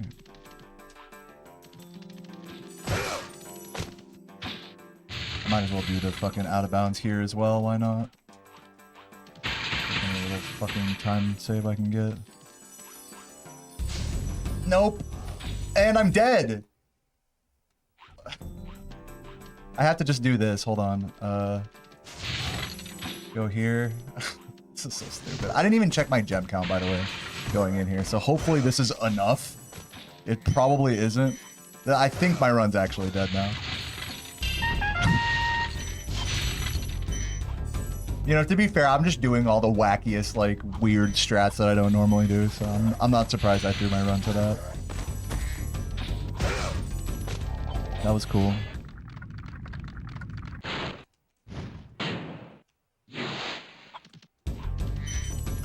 Probably losing like 10-15 seconds, I'm guessing. Somewhere in that ballpark. Hopefully the gem count is still, like, respectable. Hopefully this run is still respectable. I mean, I'm sorry to anyone who's leaving right now. This run definitely cannot world record anymore.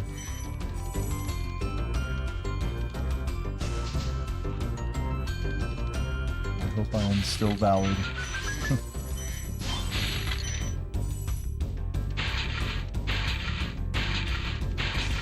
Damn, I was at 4650 entering this level. Dude, I'm super under-gemmed then. Oh, wow.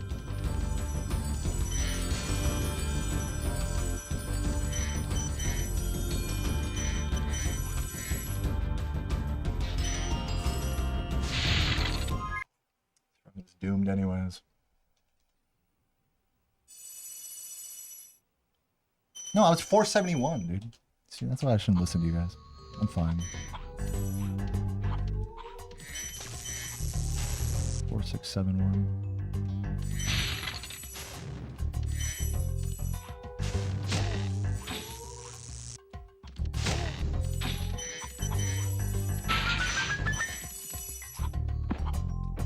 Would have saved 3 seconds there if I didn't bonk, which is exactly what happened in world record as well. Yeah, I thanked them. Red, don't worry about it. Just kick back and enjoy the run. The alert happens late, so it might seem like I'm not paying attention, but I thanked them.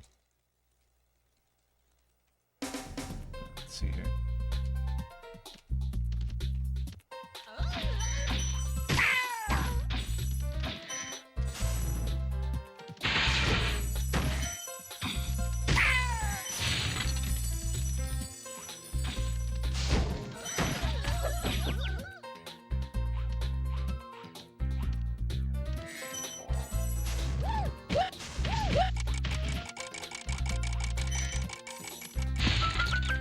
Not going for the flop. I might as well have gone for the flop, but I just didn't feel like it there.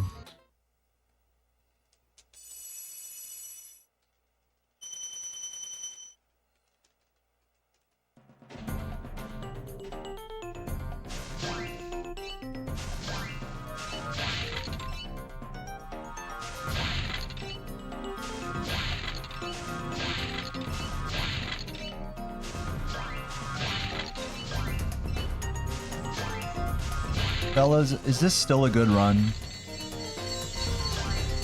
Despite it hurting whenever I pee. Am I still valid? Valid? Am I still a salad?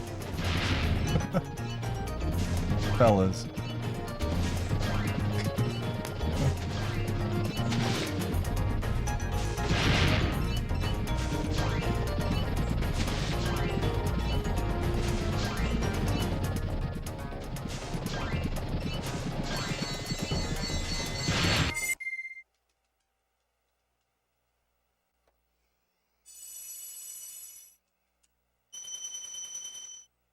2 gems down. Oh, Jesus. That was some wacky movement there.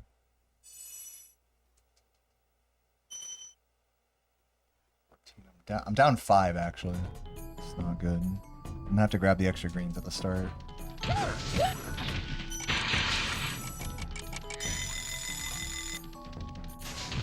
Some time automatically there.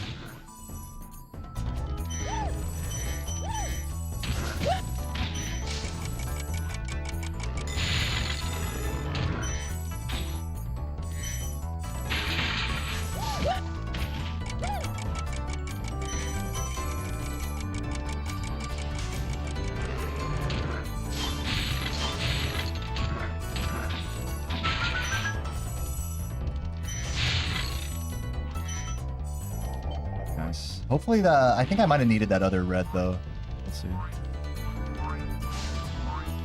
On the stairs. Now I think I'll be down 2 when I exit. Let's see.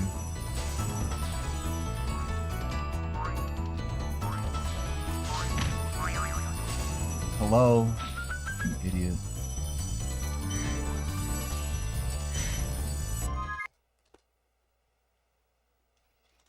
What map do I dislike the most? I mean, Jock, that one I just played is a pretty annoying one. And 3, yeah, I'm down 2, so I need to land on this stair because I didn't grab another red off of the other staircase, and I grabbed this. So stupid. Bad cleanup there at the end, but I can't say I'm surprised. Plus 14, 35, 44. Still a really good pace. I mean, it definitely is.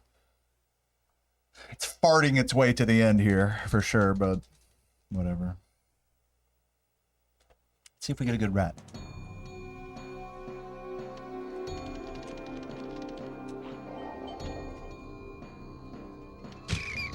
Very nice first try rat right there. Love that. Give me the sub 3730.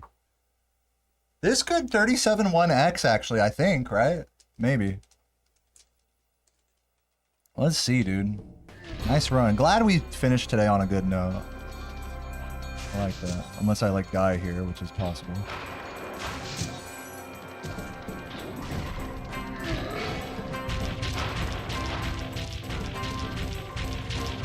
Yeah, I definitely deserved it. It was definitely a good karma rat for sure. I think I earned enough good karma from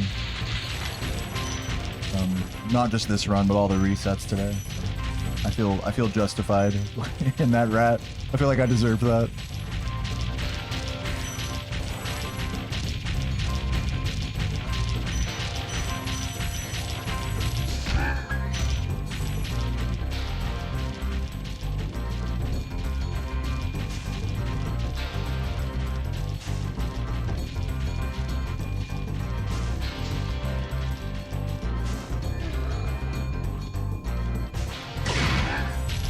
Nice. 37-16. Or just barely a 37-16. Very nice. Sorry I took so long. Good run to finish the day, everybody. I was really locked. I'm not gonna lie, I was very locked in at multiple points throughout that run. So now I was just really feeling my movement there. I haven't really. I was not expecting to like get that locked in today, to be honest. What will you I reset like a lot today. This is my first finished run today. I'm going for like 3.5 hours. A lot of failed mamas, but yeah, today was one of those days where the gameplay just got better like the more I played, so it's good. Glad I didn't give up early or anything. So I think on that note, I'm gonna find someone to raid. Before anyone asks, no, I'm not gonna do another run. I used up all my juice there. But I'm happy with the way I played there overall. Despite some bad gemming and some overly hopeful alternative strats. Maybe 3rd fastest ever run. I mean, by player, yes, I think. If you're measuring that by players who have gotten runs, it's technically like in the top 2 players because only Ash and I have ever gotten a time like this or faster. And Laura being like only a couple seconds behind that. But as for fastest runs ever done, like in the totality of runs done, I I've gotten 3703 PB, 3704. I think I've gotten 3714 recently, and then so did Ash as well. Ash also got 3714, so in the grand scheme, it's like maybe top 10 runs ever done. You're just going by the runs themselves. But yeah, it's a really good time regardless.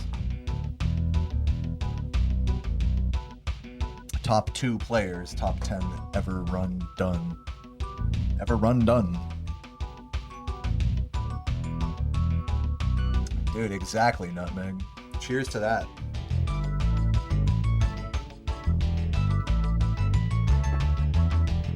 Anyways, let's find someone to raid. It's a good day. Good day. I'm glad I stuck it out. I kept a really good attitude overall. While I find someone to raid, I'll just talk a little bit. I kept a good attitude, really, like, despite like the grind is seeming pretty hopeless today. Yeah, I gotta be honest, the grind just seemed hopeless, but I didn't ever like succumb to the feeling of futility that like lies within that type of grind, where you're just, you know, resetting, you just can't get it going, you know. It starts to feel futile at a certain point, and I'm glad I didn't succumb to that headspace. I'm glad I just like kept going until I was in like full lock-in mode.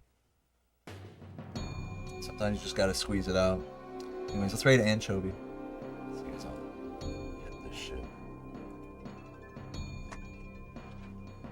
Slash raid.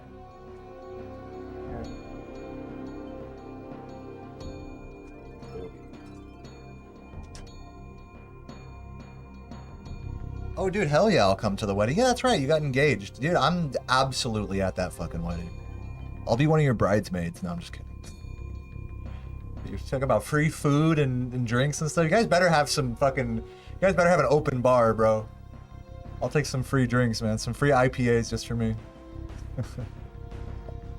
Already on the list, nice. I'm looking forward to the cute little invitation letter. If you need my address, just let me know. Of course there's gonna be an open bar. Good. Good. It's gonna be in Florida? Can't imagine it'd be anywhere else. Anyways, guys, I'll fucking, I